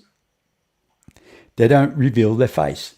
I know the Australian SAS, when they're on service, they wear balaclavas. They do not allow themselves to be identified. Right? Anyway, this bloke spoke, said, "What are you guys doing off the They beach wear a road?" hood. Yeah. Yeah. What are you guys doing off the highway? And I said, "Well, we're taking a shortcut, you know." It wasn't Cairns. It was another town before Cairns we went to. That's where his auntie lived. And anyway, put all that aside because going back a long time. Anyway, so he says, "Okay, blah blah blah." He says, "I know there was about 4 guys in front of us, but I know there was 2 either side of us in the bush. I could see on one side do it too, and I looked at one side. I could only see one. But I gathered there was another 2 on that side." And they all had their guns pointed at us. And he says, "Have you guys seen anything unusual?" And Colin turned and said, No, we haven't. Why? What's going on? He says, "Oh, no, the bloke said, we're in the middle of a war exercise at the moment. We just wonder if you've seen anything or any movement, just that you can let us know to give us a head up," sort of thing.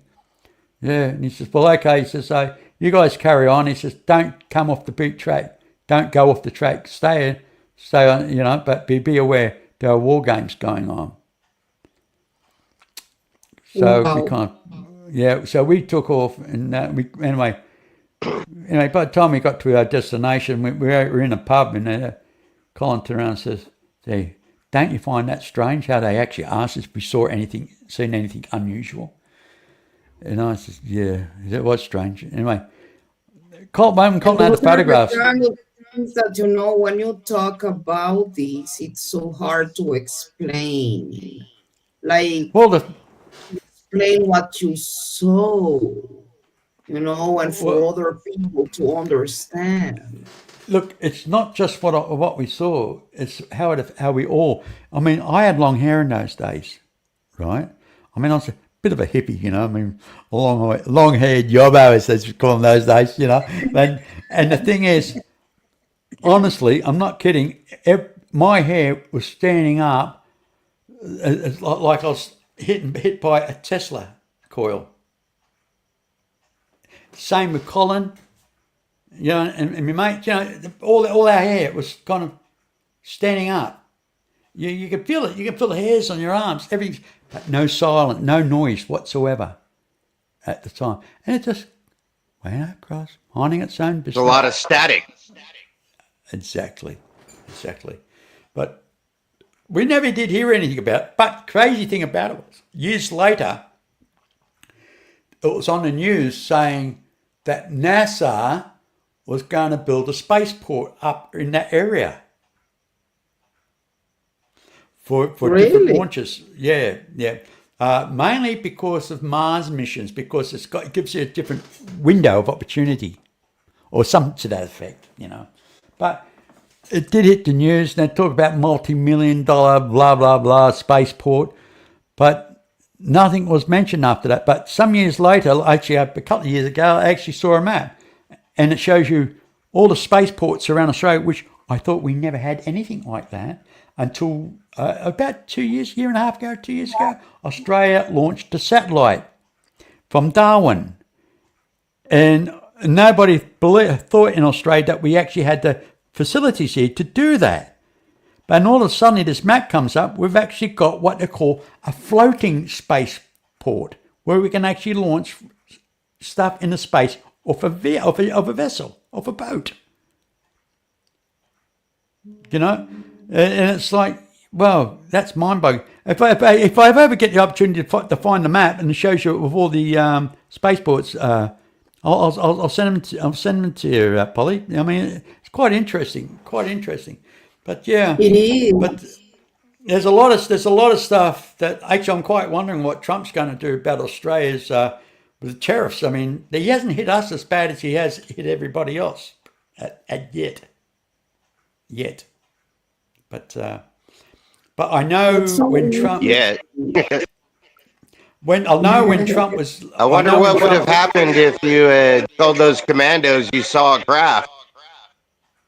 Oh, yeah. Well, that's something. Yeah, I probably wouldn't be here talking to you now. Probably, I don't know. Probably not. I probably wouldn't know. I probably. But There's the problem was- 150 little green men heavily armed right over the hill. Go get them. Well, yeah. But the strange thing was, I remember actually when last time Trump was in government, our lithium mining started up, and I think Trump encouraged it. And we're about 15 kilometres away, we've got this lithium processing plant. And apparently, as soon as Trump came out of politics, the plant virtually closed down. Now the plant's now picking up again now that Trump's back in. So it's all part to do with kind of rare minerals. It's hard to say what's actually happening, but it's quite interesting. But I reckon, believe it, I don't like Trump as a politician, but he's a businessman, and he will get the economy going, mate. He knows what he's doing there. I honestly believe that. I don't think so. Well. I think his head fell in the cheese dip back in 1974. Yeah, well, I do find it annoying that it's like it's all me. I do. He likes the glorification, doesn't he? Oh, Yeah. Trump glorification. Cheer me, love me, clap for me. I mean, well, we'll see. We'll see. All, hey, as I say, at the end of the day, it all comes out in the wash, doesn't it? It all hey comes out. Terry, I wanted Yeah, we'll to see what ask happens. Yes, Polly. have you experienced kind of astral traveling somehow? We were talking about your mom and what happened. Have you experienced like astral? I'm asking because in my experience, it's like I go to sleep and it's like Can I I'm cut? Yeah, can I butt in for a sec? Can I butt in quickly? yes. Are you kind of insinuating towards flying dreams? It Because that's can quite a be, I'm common not one. Yeah. sure. Yeah, well, because sometimes actually I'm just trying to explain what happened to me to see if something like that happened to you. Yeah. I'm trying to Continue. compare here stories. So, when I say all my ET phenomenon experiences are like stairs, I go further and further, more things happen. So after I came to Israel, um, this unusual, what I thought it was a dream started to happen. Um, and it's like I'm transported to another kind of soil. It looks like an Australian red sand desert, kind of Martian soil. It's very dry and the red sand and rocky mountains. I feel really lost and scared, but I'm pretty aware of the fact that I'm sleeping, but I'm in this place at the same time. And it feels really real, you know. Um, the feelings Well, too. I'm kind of yeah, anguished about it. I hear you. Um, I start walking and walking and trying to understand how the hell I got here. And suddenly I see really far away a figure coming towards me. I thought it was a human, so I was really excited about it because I thought, okay, maybe I can have some answers here about where I am. But this figure was not really walking, he was kind of hovering towards me. And when he gets like about a meter from me, I understand this is not a human. This looks like a little 5, 6 years old boy. Um, his features are very human, but his eyes look like the gray eyes, these almond, big black eyes. He doesn't talk with me. He only extends his hand and kind of he takes me with him inside this Martian soil. Um, my instinct was immediately like this motherhood instinct immediately took over me. I felt very connected to this boy to the point kind of he is my son. I need to take care of him and see what I'm going to do with this boy here in like a nowhere place. I don't know where I am and why I'm here. And suddenly, in the middle of the desert, we see a little tent, like a biblical tent, very simple, a tent like for 10 people. This little boy opens the tent, let me go inside. But when I go inside, I understand this is not a tent.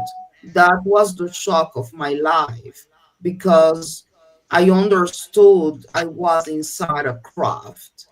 This was a round craft, so huge that I could not see the end of the craft. There were like 2 floors. The second floor had all around like smoked black windows. And in the first floor, it was full like of when you go to a hospital, like bed from a hospital, like 50 beds. In the left side, there is an entity that talks to me. he sits like in a cube Lego figure, like a cube Lego structure. And this entity talks to me and tells me, we are glad you are here because you are the only one that can save us and help us right now. So the little boy takes again my hand, and when he shows me the place again, the whole place was full of white, very bright light. I couldn't see switches or, like, how cables or something, but I could not understand how I was in this red desert with a tent that inside looks totally different, a huge craft. And there was a mantis, a praying mantis there. In each one of those beds, there is a woman lying. And all these women were in different stages of pregnancy. Most of the babies were, there were some babies already outside the bellies next to the women there in the beds, and there were some women still pregnant. There were some grays entities, like the little ones, kind of skinny rub, the little grays next to the bed, checking those women. And the praying mantis was looking at me just straight into my eyes. She didn't talk to me verbally, but the message was kind of, we are expecting from you to do your job. Remember when I told you that I was 7 years old and trying to read all these medical books from my parents? It's like I got somehow a medical knowledge that I don't know where it comes from. But I Yeah. understood that my mission was saving and checking all those women. So I started running and grabbing on my hands whatever I could to check them. So I was, giving, helping these women giving birth, having birth, um, or checking their pregnancies. And after I checked all of them and all the babies, everything stops and I go back to my bed where I'm sleeping. I usually wake up totally confused, um, very stressed, very anxious, praying that I did a great job helping those women. All those babies had like human features, but their eyes were like the gray eyes. So I guess after researching and hearing other experiencers, maybe I was part of an hybridization program somehow. You know, my boy was brought to this world by IVF, in vitro fertilization. Um, and one of those days that I had this dream that I don't think it's a dream anymore. It's like I'm taken to do my Do you think job and it? I Do you think? ah, Do you think it could be past life regression, like past life experience? Like memory recall. I don't know. I Yeah. sometimes I feel I have this medical knowledge, maybe from a past life, or maybe they gave me this knowledge in order to help their species somehow, Right. or Right. this hybridization program. The I mean, I've mantis, had. the praying mantis, there was like, she was the boss. She was. I know I've had lucid dreams, Polly. I know I've actually had lucid dreams where I can actually say, yes, I am dreaming, and I'm going to wake myself up in a minute. And I can talk to myself in that dream, and when I say wake up, I do wake up, and and that in itself is mind-boggling. The fact that It if I is. was dreaming, how do I know I was dreaming? What state of consciousness was I actually in? That's the secret of it all. I mean, where was I? Where was my conscious at that time when I'm saying, okay, And this is one of dreaming. those times after I woke up and I feel always really confused. I remember I made a coffee. I needed to breathe for a second and understand what happened again. And that's when I saw the mark on my leg, like Right, this dog paw in my leg, like Terry Lovelace's mark. So it's confirmations all the time. right, You know, right. something Yeah, is happening and I'm trying to realize what is going on. That's why I'm asking, because you have your own experiences yourself.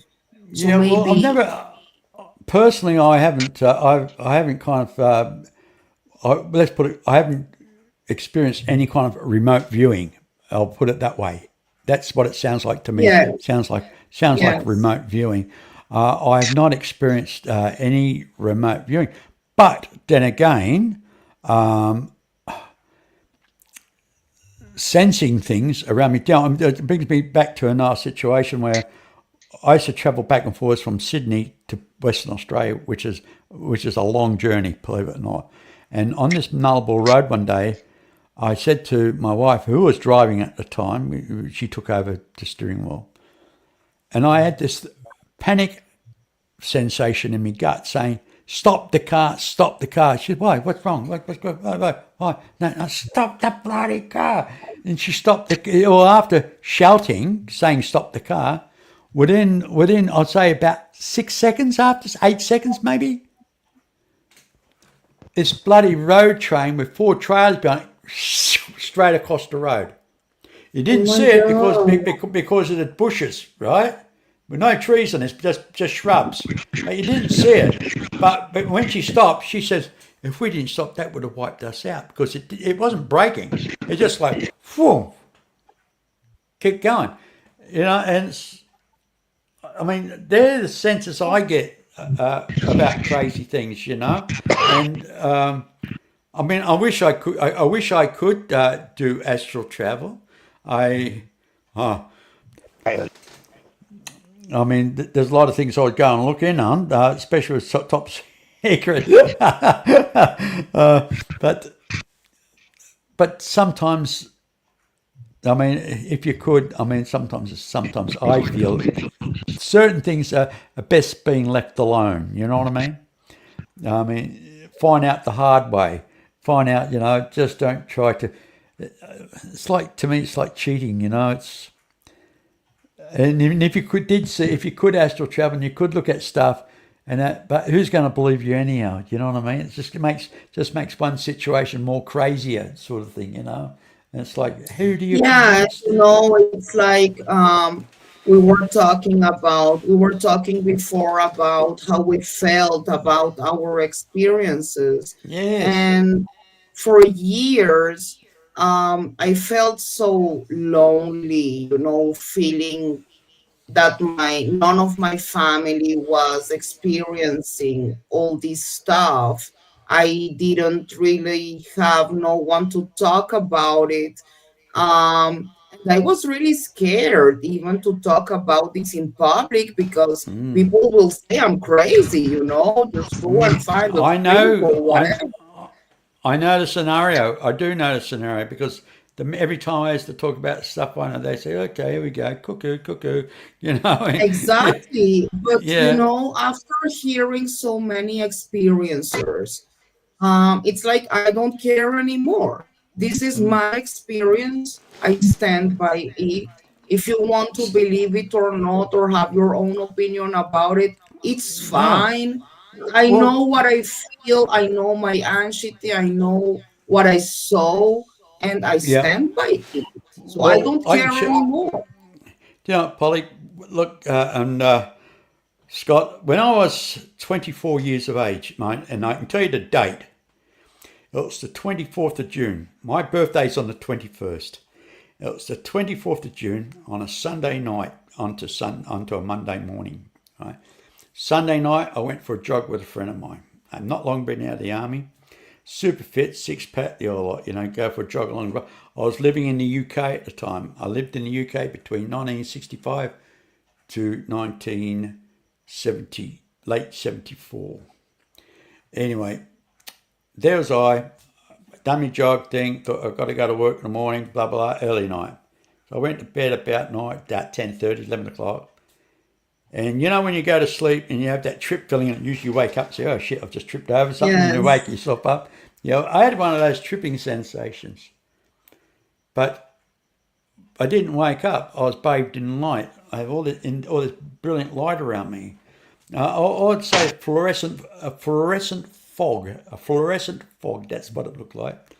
At that time, every hair in my arms and everything was standing up. And I entered into this big room. I did not walk. I was gliding down this big hall. And I had little people either side. I had like a paralysis. I couldn't move my body.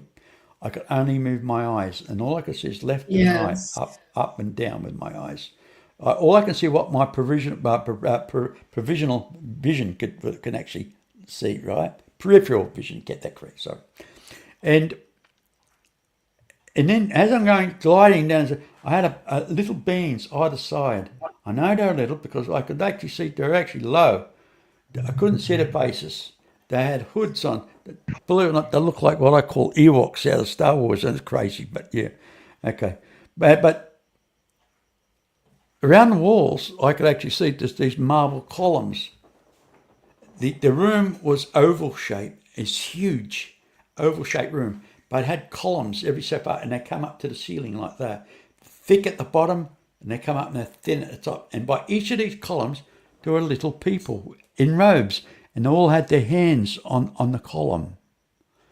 And as I came up to this table was a large, it was huge, this table. I would say it would have been about 6 foot in diameter, wide, about 3.5 feet deep, right?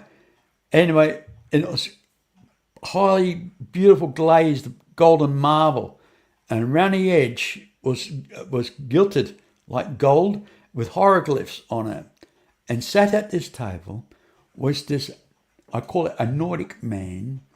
He had beautiful blonde hair, aquatic blue eyes, and the skin had like a. Have you ever seen? Do you know what? Have you ever seen a person when they die? They get this kind of purple tinge to their skin.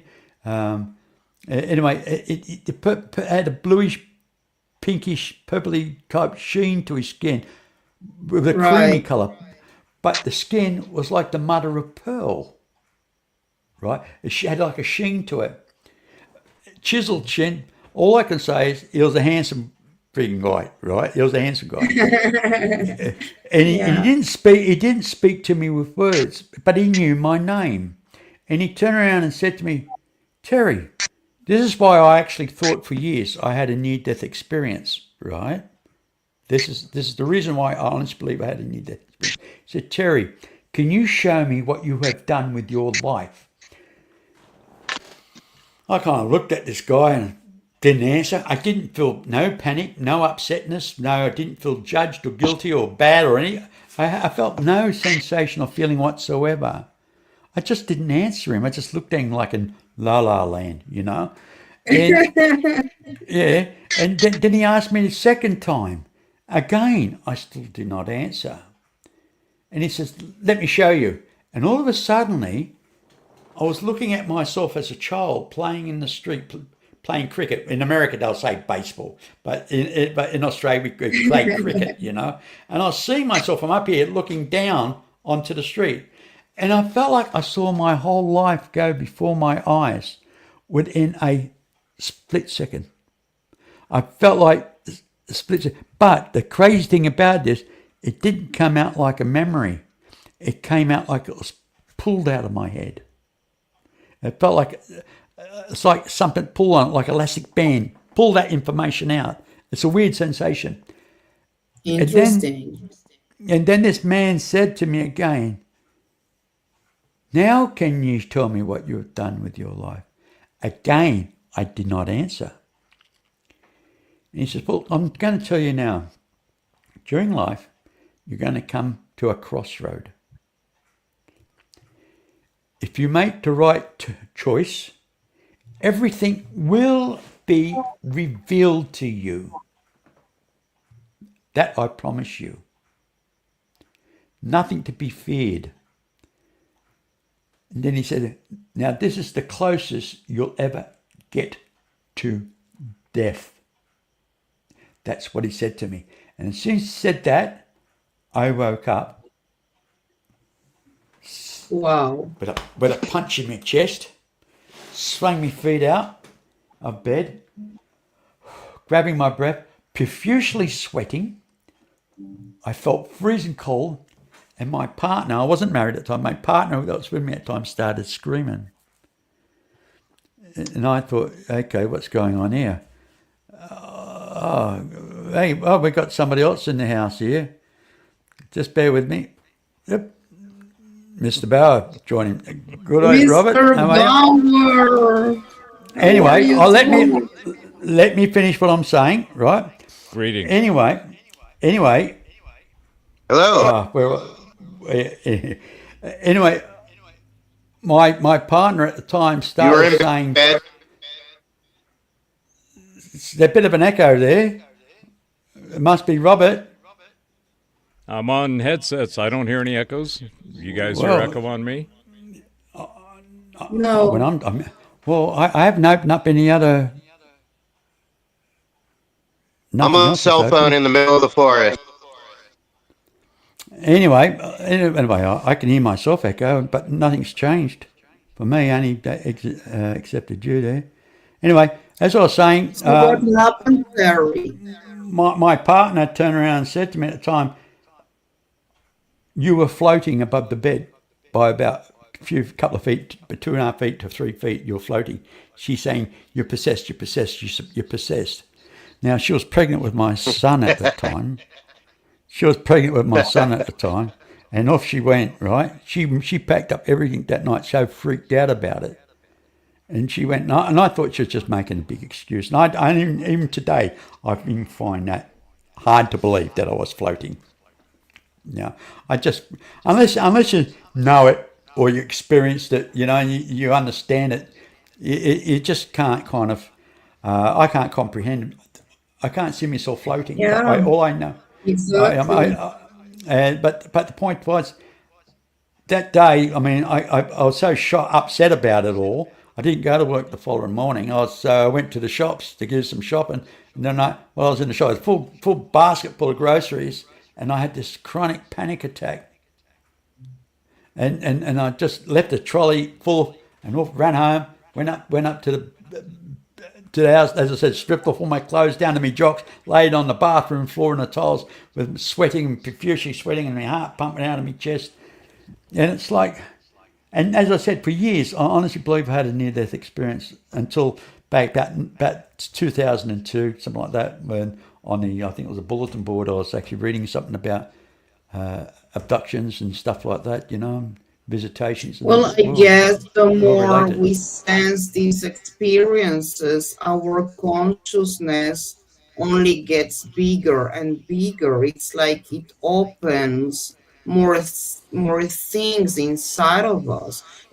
After I had these, I don't know, this when I was taken to this Martian soil or whatever, that's the point where some months later I started to have my first sightings till today.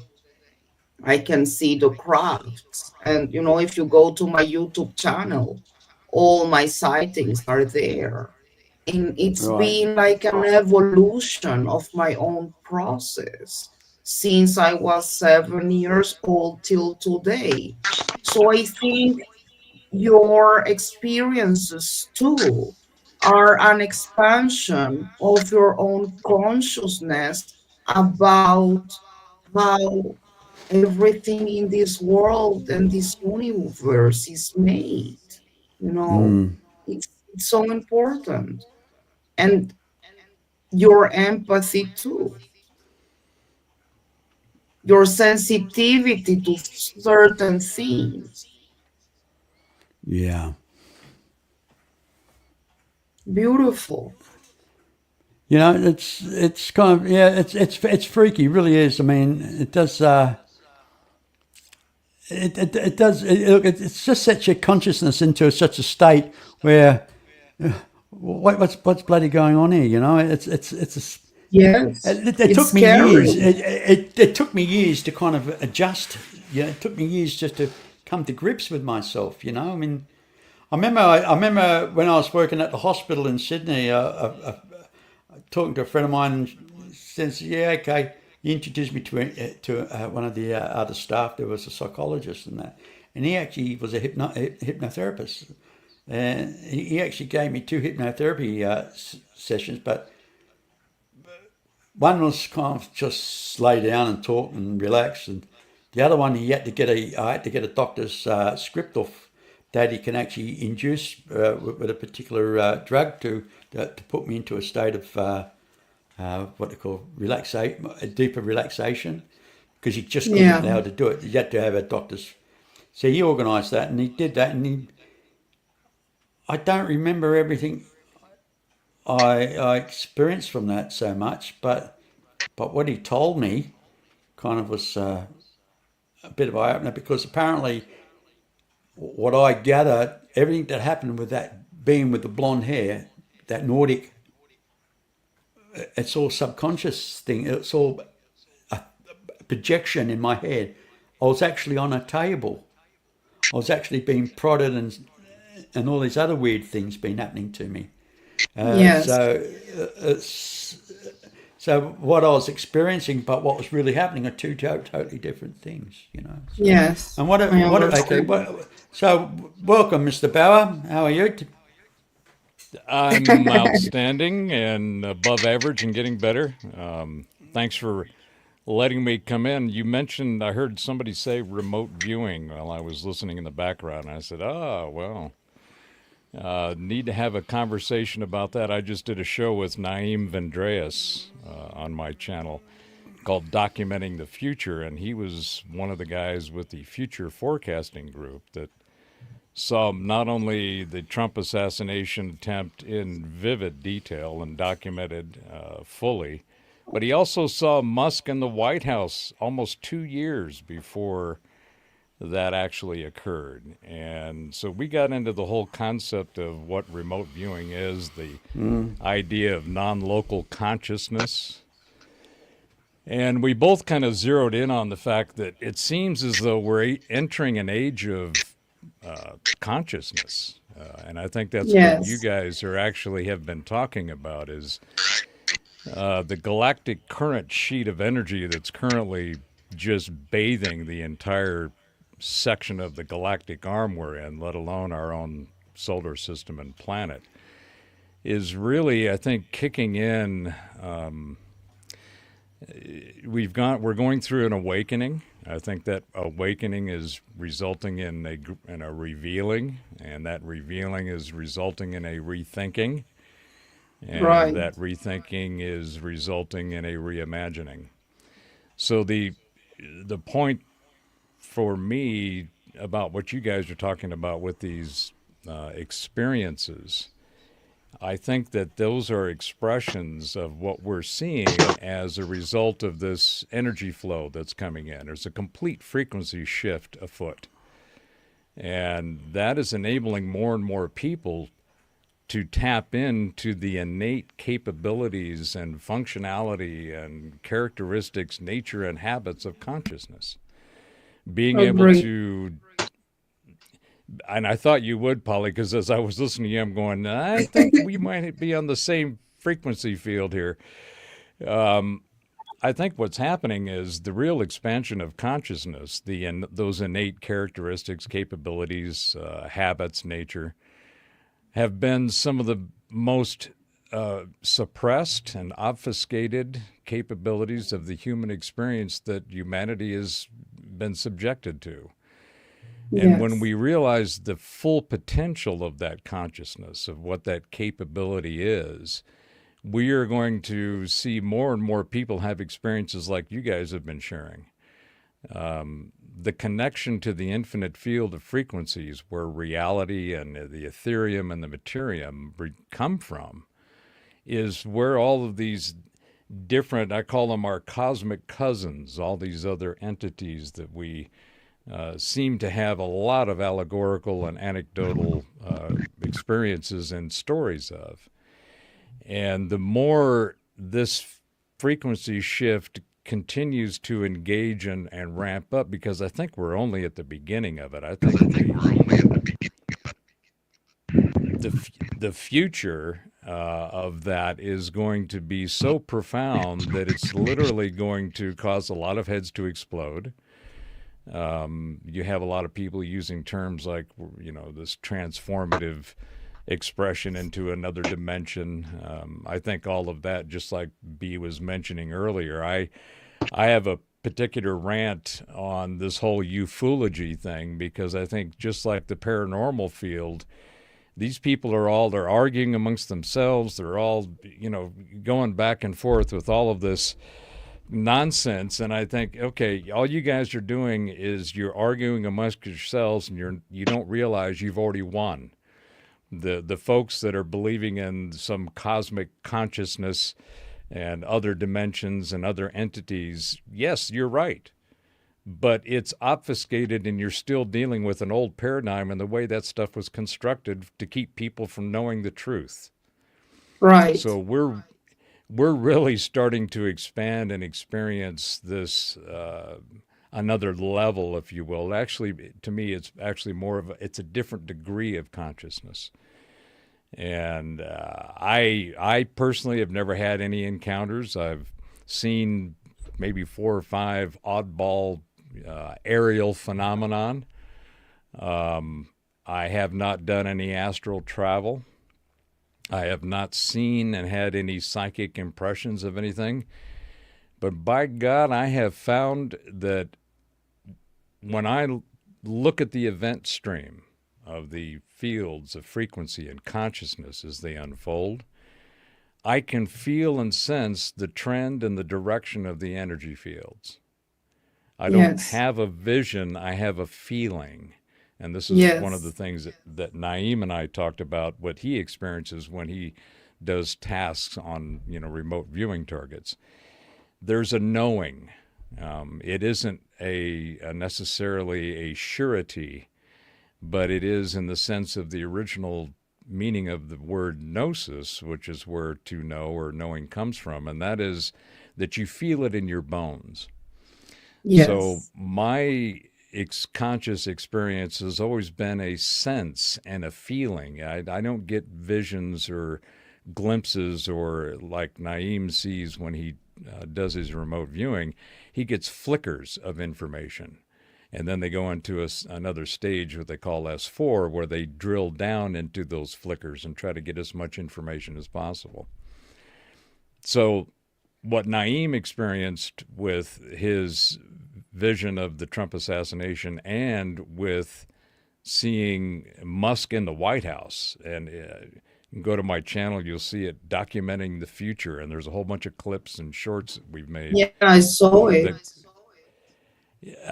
He just says, look, I can't go into it.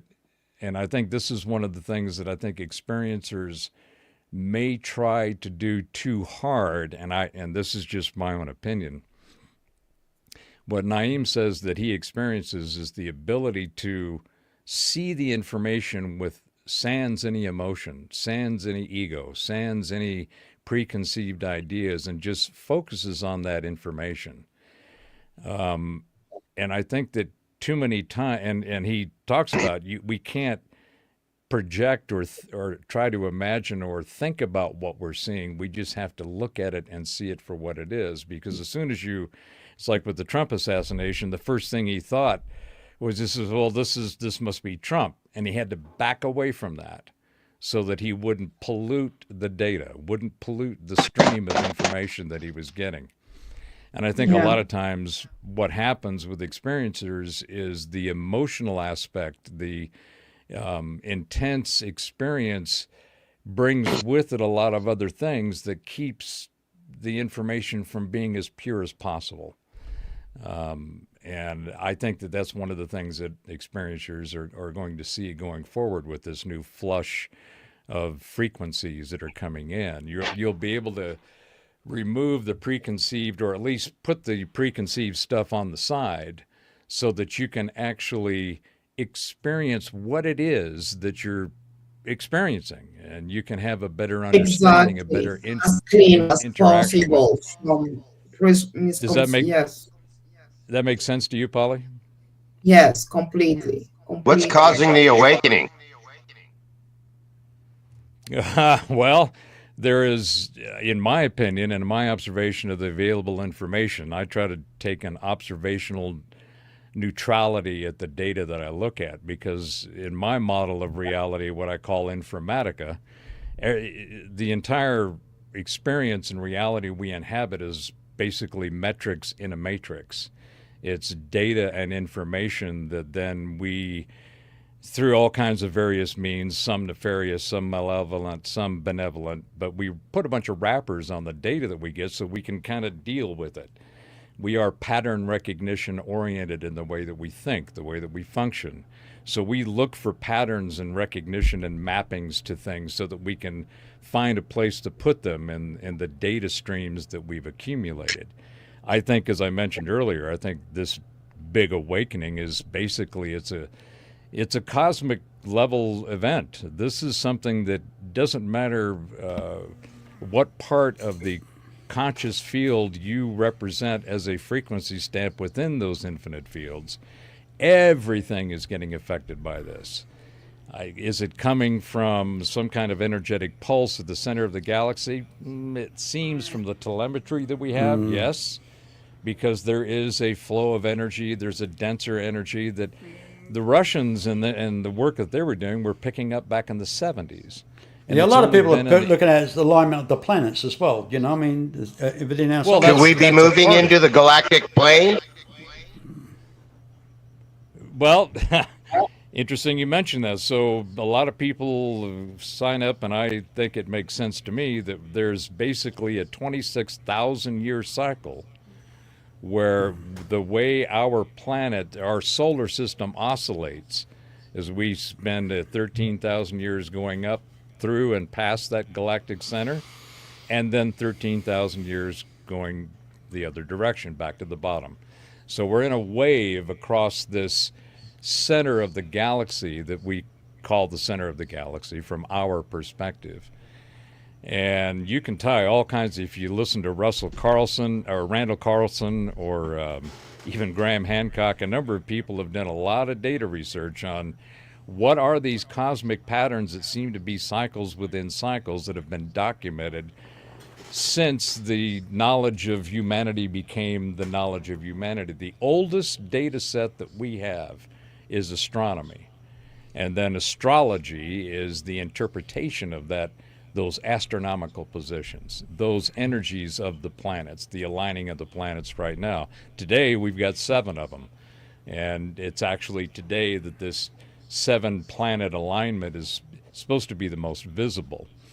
Yes, that absolutely has a part of it. But even that alignment is being bathed with this galactic current sheet coming from the center of the galaxy. So it's being affected in and of itself, aside from its regular cyclical energetic experiences that have been documented for millennia. So I always love the people that, oh, do you believe in that astrology shit, or you believe in some dowsing or scrying, or some divination tool, from tarot cards to numerology. And you have, to me, those are all just different ways of tuning into the infinite field of frequencies. They're just different tools to see what's going on. And you get people, that do exceptionally good jobs. Remote viewing is a divination tool. And watching people like Naeem and Dick Algire and Daz Smith and Edward Reardon, Brett Stewart, there are John Vivianca. There is a Right. host of people that have taken a scientific methodology, process, and system to attuning consciousness into that infinite field of frequencies. And that's how they are able to go find and see information. It's like basically standard analog radio and kind of dial into that radio station, right? You get to one side of it, you get a little crisp and it's kind of foggy, and then you get that one point where it's really crisp, and you, oh shit, I lost it, and I'm gonna go back in, and you're constantly Exactly. dialing in. So, to me, yes, this change is happening both organically in the sphere of reality that we seem to inhabit on this planet and within this group of planets called our solar system. But it's also being impacted by the galactic. This is a galactic shift. This isn't a solar system Yes. or a planet or even a person. This is Scott, everybody's you were I think we're asking. moving into the galactic equator. Well, Well, And actually, yeah, but these frequencies are not consistent because even with waves modulate. They're not constant. That they modulate. And of course, if you look at listen to shortwave radio, you hear what you're listening to come in strong and it fades away again. And it comes in strong and it fades away again. And it's the modulation of that. And of course, with your conscious frequency, it's the same thing. It's like you can say, oh, it's like, oh shit, I just got a brainwave, you know. But why isn't it constant? Because it's part of the wave. You caught the peak of the wave, and then you've gone back down to a slump. So you kind of lose it in between. But and once it's sometimes I constant, think, when Scott, you were asking what's causing the consciousness. Sometimes I think we look from the big picture, from the universe, how it's related to us. But sometimes I think we need to look it upside down. We are making the shift in the consciousness, not only by talking about our experiences, but we are related to everything. When my consciousness expands, it touches the universe. Maybe we should look at it from the small picture to the big picture. We touch everything. We can expand the consciousness all over the universe only by expanding our own consciousness. well, So it the gets back. shifting is getting universal. Gets back to the old situation we was talking earlier on, Polly, where we are spiritual beings. We're living in a three-dimensional existence, and what we call consciousness is actually a learning process. Because Exactly. how can a spirit being understand what it's like to live in a three dimension unless you experience that three dimension? You know, so Yes. when you ascend, that knowledge you take with you of that experience, it's a learning process. So I don't think it's laid out. I don't think it's a matrix or anything or pre-programmed. I think it's just a lesson. We're here for a lesson to understand, know what grief is about, knowing what love's about, knowing what it's like to be hurt, knowing all the sensations this reality can throw at you. But when we ascend and we're back into the spiritual realm, I mean, if we whatever we are in that spiritual realm, are we kind of keepers of the gate, or are we kind of carers? Do we look after other sentient beings? I mean, who knows? I do not know. But the point is, it's a learning process, and that's what it's all Yes. about. Because how can you understand unless you've experienced it personally? I mean, that's just So my gift why on it. do this happen to certain people and certain people are non-believers at all? How can we change that? Well, at the end of the day, I don't think it's for us to change them. Change comes within themselves. It may not be their change may not come in our time, and we can't force it. But somewhere down the track, their own experience and their own anguish and frustration. It's like suddenly in their life, the light might just come on. And maybe it doesn't come on, and they have to be reincarnated again to live this bloody life through again until they got it. I don't know. Possible. Well, I'll tag on to that, Terry, because I think you're heading in the right direction from the way I see it. We are individual. This goes. Let me go back to this. Back in the '90s, I was a part of this New Age nonsense that got proliferated and spewed a bunch of incorrect garbage into the minds of many. And one of them was, this idea of you've got to find the guru in you. You've got to go find the one. Seek and find and become with the one. And I was all about that until I realized that was a misdirection. We are already the one. You don't have to go find it. You have to become aware of it.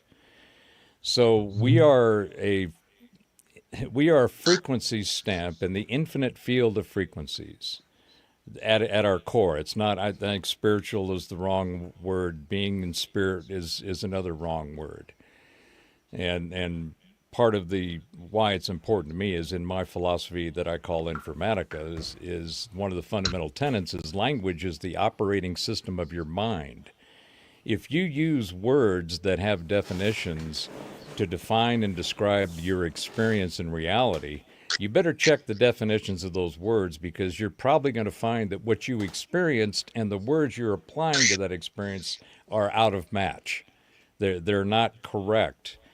And so language has been weaponized to control the sleeple of humanity over time.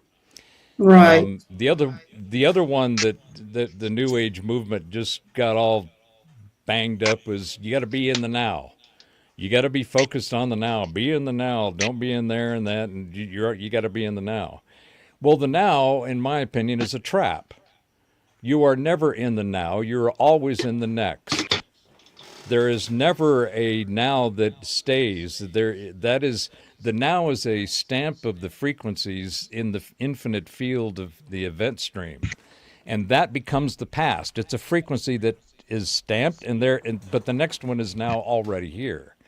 So, looking for the guru in you, connecting with the one, and being in the now, were all misdirects that I think kept people. They gave them hope, but it never got them anywhere because everybody's still looking for the one and being in the now. Even Eckhart Tolle and a lot of these guys, which I respect, they're pushing this, and it keeps people in a trap.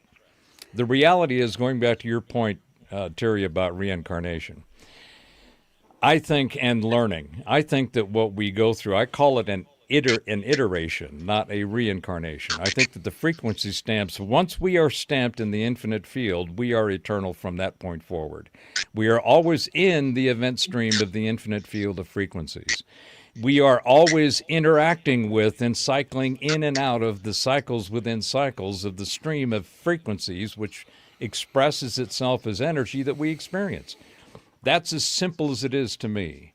Any interactions that we have along that event stream will happen whether it's in the etherium, i.e. the invisible, or the materium, i.e. the physical. I think that there's something about this particular iteration in this materium that we call, biology and life that we experience. There's something unique about it. Apparently it has something to do with a training field for these frequency stamps that are constantly iterating, and you go through iterations to learn, to what Terry was saying. I completely agree with that. A lot of times people don't learn, and they have to keep iterating to where they do learn. A lot of times, and I think the majority of what we're seeing right now is that there's a whole bunch of new frequency stamps around the planet. And these frequency stamps have not gone through enough iterations to learn from. They are still in that nascent early stage, and this is where the concept of old souls comes from. You've been iterating many, many, many, many times. And when you look at some of the, like the in the Vedic scriptures and teachings, you have this, eventually you reach this Brahma stage where you exit the iteration cycle and you no longer have to come back. because you have learned what you were supposed to learn or gained the experience and the knowledge that you were supposed to in your frequency stamp iteration. Now you're off, God knows where, doing who knows what with who knows whom, Yeah, because there seems to be one of the common characteristics that seems to be an expression of consciousness, what I refer to as our cosmic cousins. There seems to be consistent characteristics across all of the different species that we've written about and encountered that seem to be humanoid in construct, whether it's a reptilian or a Palladian or an Archon or whatever. There is always a torso with a head, arms, and legs. It may be covered in different things, it may act and think in different ways, but the universe seems to have a proclivity for this humanoid construct. right. So that to me is it's a clear pattern. What it means, I'm not sure, other than just speculating that it seems to be a common characteristic of consciousness. But the universe, all of this comes from consciousness. Right. Consciousness is, if there wasn't consciousness, we wouldn't have reality. And Right. in order for reality to unfold and manifest itself, we have to be here to experience it, observe it, interact with it, and make choices within it. So that's just, my kind of Yeah. way of Do you seeing that what think we do. people We like this guy, the one that you mentioned now, that saw the Trump attempt of assassination? Do you think Mhm. people like him or us are at risk somehow from the government? at risk from the government. Maybe, they don't want people doing these things. Maybe they will want to make us disappear. Maybe they don't I want us to know that we are able to do this and spread the voice that we are maybe all able to do this if we That's why they have work. disinformation. That's why they have disinformation to make people steer off into a totally different direction. They don't want people to be aware. So the government set up a system that anybody that thinks this way are cuckoo. So everybody think, yeah, crackpots, cuckoo. Let's not go down that road. So people don't take us serious. But if everybody started taking it serious, then hello, then the government's worried then because people start waking up and start saying, well, okay, you can't be wrong and I can't be wrong. I mean, if we agree and we see the same thing, why aren't these people seeing it? I mean, Well, it goes to the point that you made earlier, and what Polly is alluding to. Yes, this whole idea of obfuscating the nature and the reality of consciousness, the innate skills that we have, has been intentionally suppressed for millennia because you can't let. If you want to control the folks, you can't let them have the reality that they inhabit because then you can't control them. And it's a Yes, double edged sword. If you allow people to see reality for what it is, then a lot of the people that we talked about that are in their earliest iterations, they haven't gone through and haven't learned and experienced that much. That kind of information on how consciousness actually functions could be very dangerous to those people. It can be dangerous to the people around them. So there's some kind of balance where you have to have the information, and I think this is where the mystic arts, the mystery schools, the secret societies have been holding and caring for this knowledge for millennia. And they have been the ones that, have over time, and it was interesting, the period during the late 19th century, 1850 to around 1920, there was an explosion of knowledge being dropped out of the mystery schools, the Blavatskys, the Steiners. These people basically started to unleash the information because technology and science had taken over and removed what was typically referred to as the religious aspects, the spiritual aspects of humanity, and science Right. was taken over. And the mystery schools said, we can't let this happen. We're going to start dropping some nuggets on noggins to get people to realize that they're being buffaloed and bullshitted into blank corners for their own nefarious purposes. But there was an explosion of that information, and They're definitely hiding craft. well, they have to, Yeah. right? And they're hiding knowledge at the Vatican. They've been holding stuff out there for hundreds of years since the Vatican, was carefully constructed. But Since day dot. and Terry's heard me blather on about this. This whole thing about disclosure to me is again the wrong use. It's a wrong word for the wrong purpose. Exposure. Yeah, they're not disclosing anything. The whole idea is, their main theme is, well, we're disclosing that we're not alone. Okay, wait a minute. We've known about We're that talking for about it, but millennia. I'm not telling you nothing. Yeah, well, every cosmology of every civilization we've ever uncovered has said somebody from up there came down here and told us stuff, gave us stuff, and maybe even made us some stuff. And if they didn't come from up there, they came from under the ocean or came out of the water, like Quetzalcoatl. So you've got all these mythos of every civilization said, hey, somebody else came here and told us this stuff. We didn't come up with this stuff.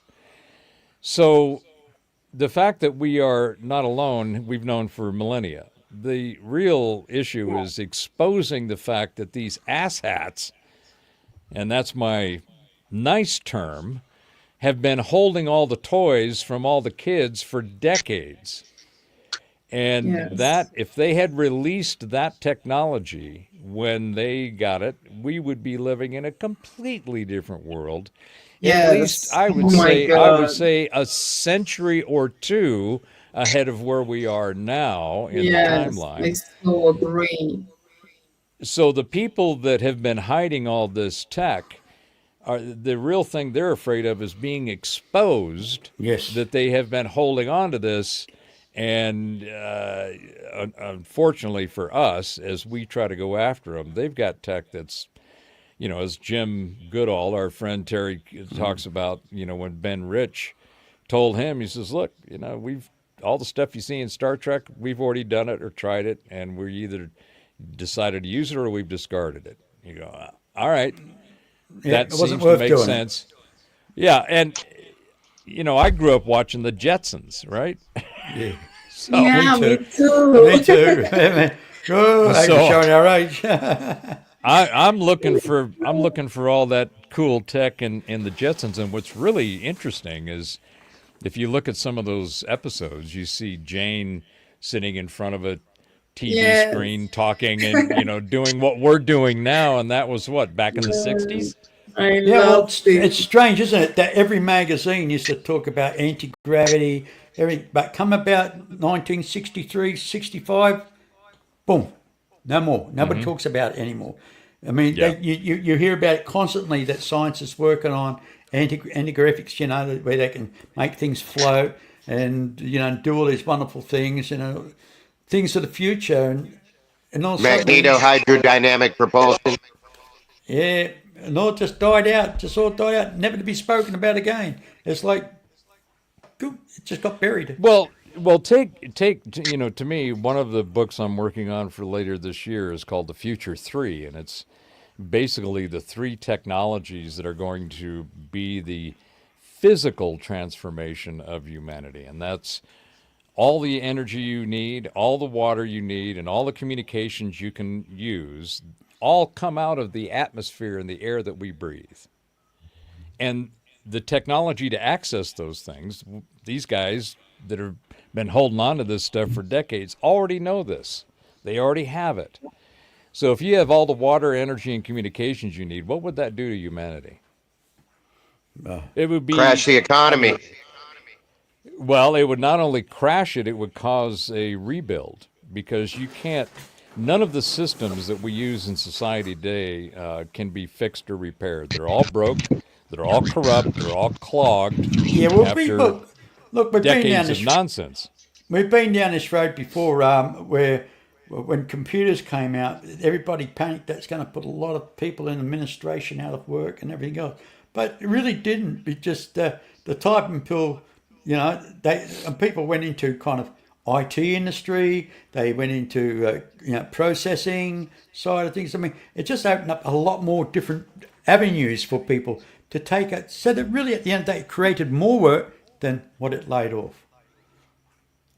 That's the thing. Well, about and that's just the normal cycle of industrialization and technology over centuries. I mean, the And we've got to have Industrial change. Revolution. it. Yeah, and so this goes to. I'll make just this comment, and then I'll shut up.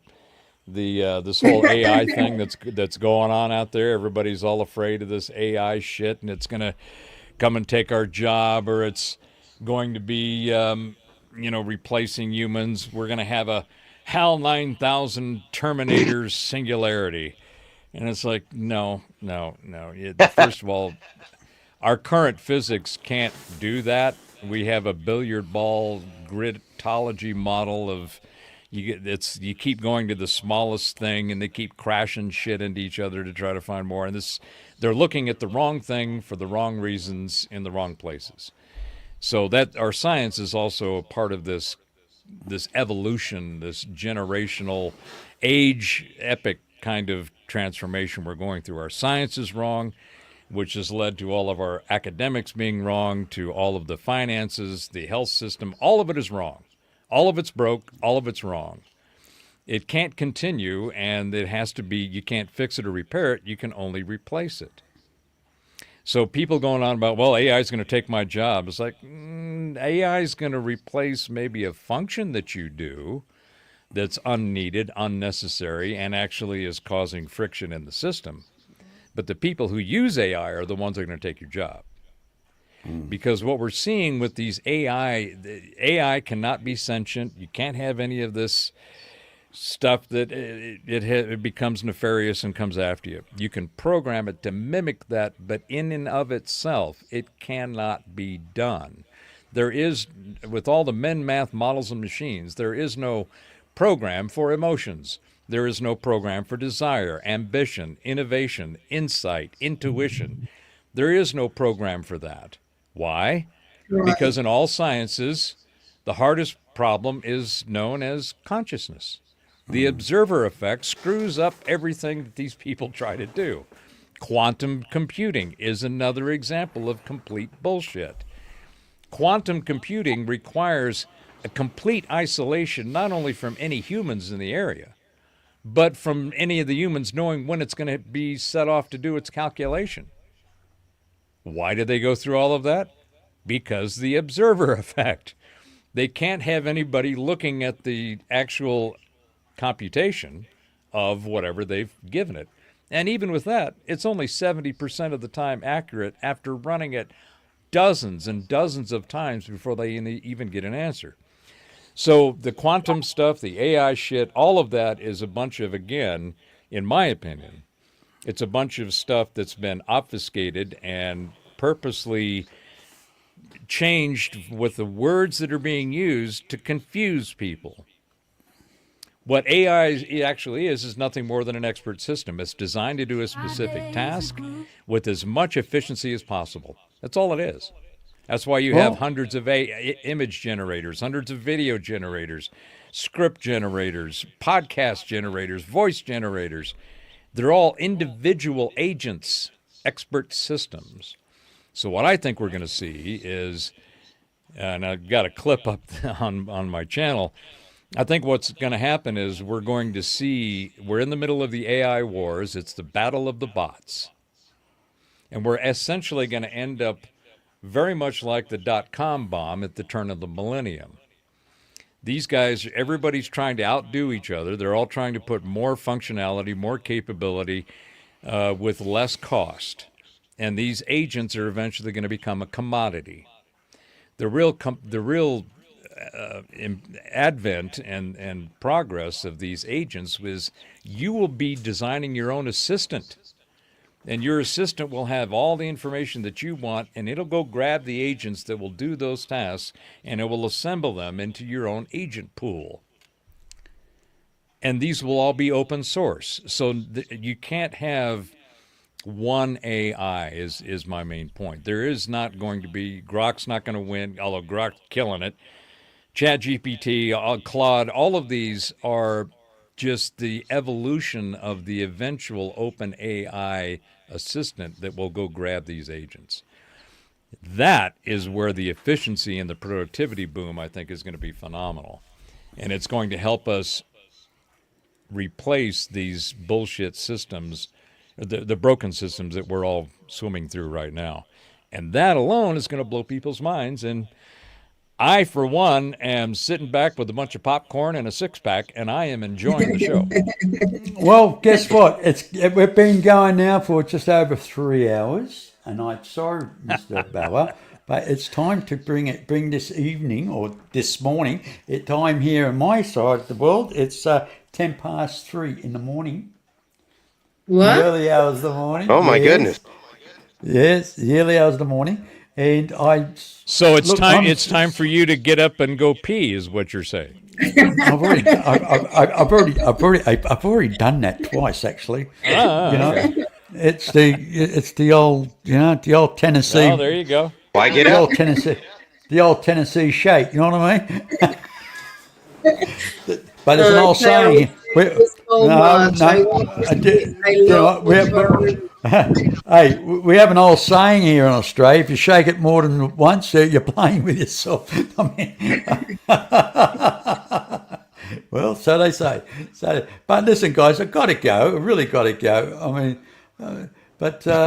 I really enjoyed it. I really have enjoyed it tonight. And I wasn't going to do a show. I just kind of had this urge to say, I haven't done a show for a couple of weeks, and I thought it's about time to do one tonight.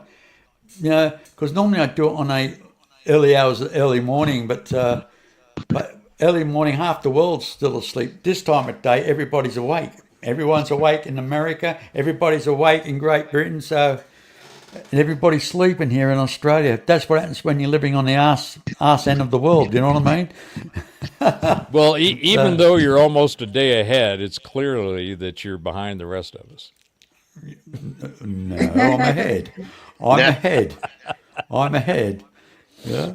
I have my 9:15 p.m. here in Jerusalem. So your little boy's sleeping at the moment, is 1:15 he? p.m. No, not yet. Well, it's Not yet. Friday, so kind of it's okay. Yeah. It's Saturday morning here, so again. So anyway, listen. I hate to be a party pooper, guys. I really do hate to be a party pooper, but I mean, people don't have the concentration. I mean, I know you can turn it off and play a bit more later on, and everything, but people say, why do you go for 3 hours? Why do you go on for so long? Because people just do not have. People actually, believe it or not, have only got a 20-minute concentration span. Even they say if you're at a conference, say the most important thing within the first 20 minutes, because anything outside that, people are in their chairs, and that's a fact, So anyway, guys, I'm going to phase out. I'll let you guys go, and thank you for joining me, Polly. Wonderful having you on the show. So Polly, it was great to meet you, Polly. Thank you. Catch you later, Polly. Bye. And you Polly's there, the Scott. best. Yes, Thank you, she's a lovely gentlemen. I'm lady. flattered for you allowing me to sit in. Hey, join us anytime there when you see us there, buddy. Give us a yell out, and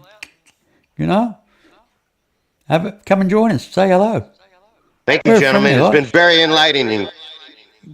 Catch you later, buddy. Have a good one. Thanks, Scott. Anyway, Robert, I'll let you go. We'll catch up soon, and just got so much to do. I have so much to do. So anyway, mate, take it easy. Have a good one, Robert. Do the same, sir. Thank you. Okay, bye-bye now. Yeah.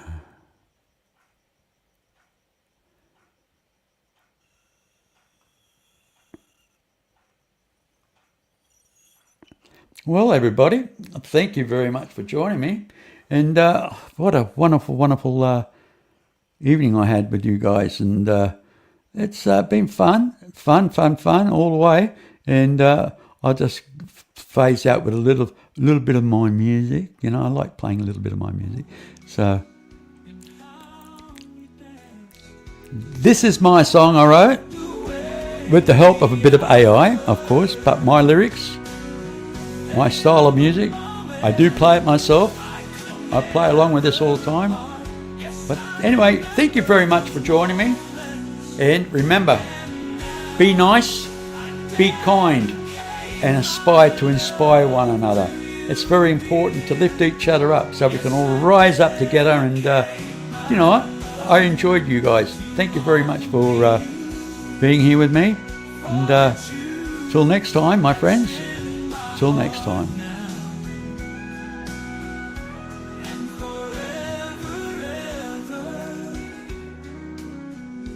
It's a love, my dear.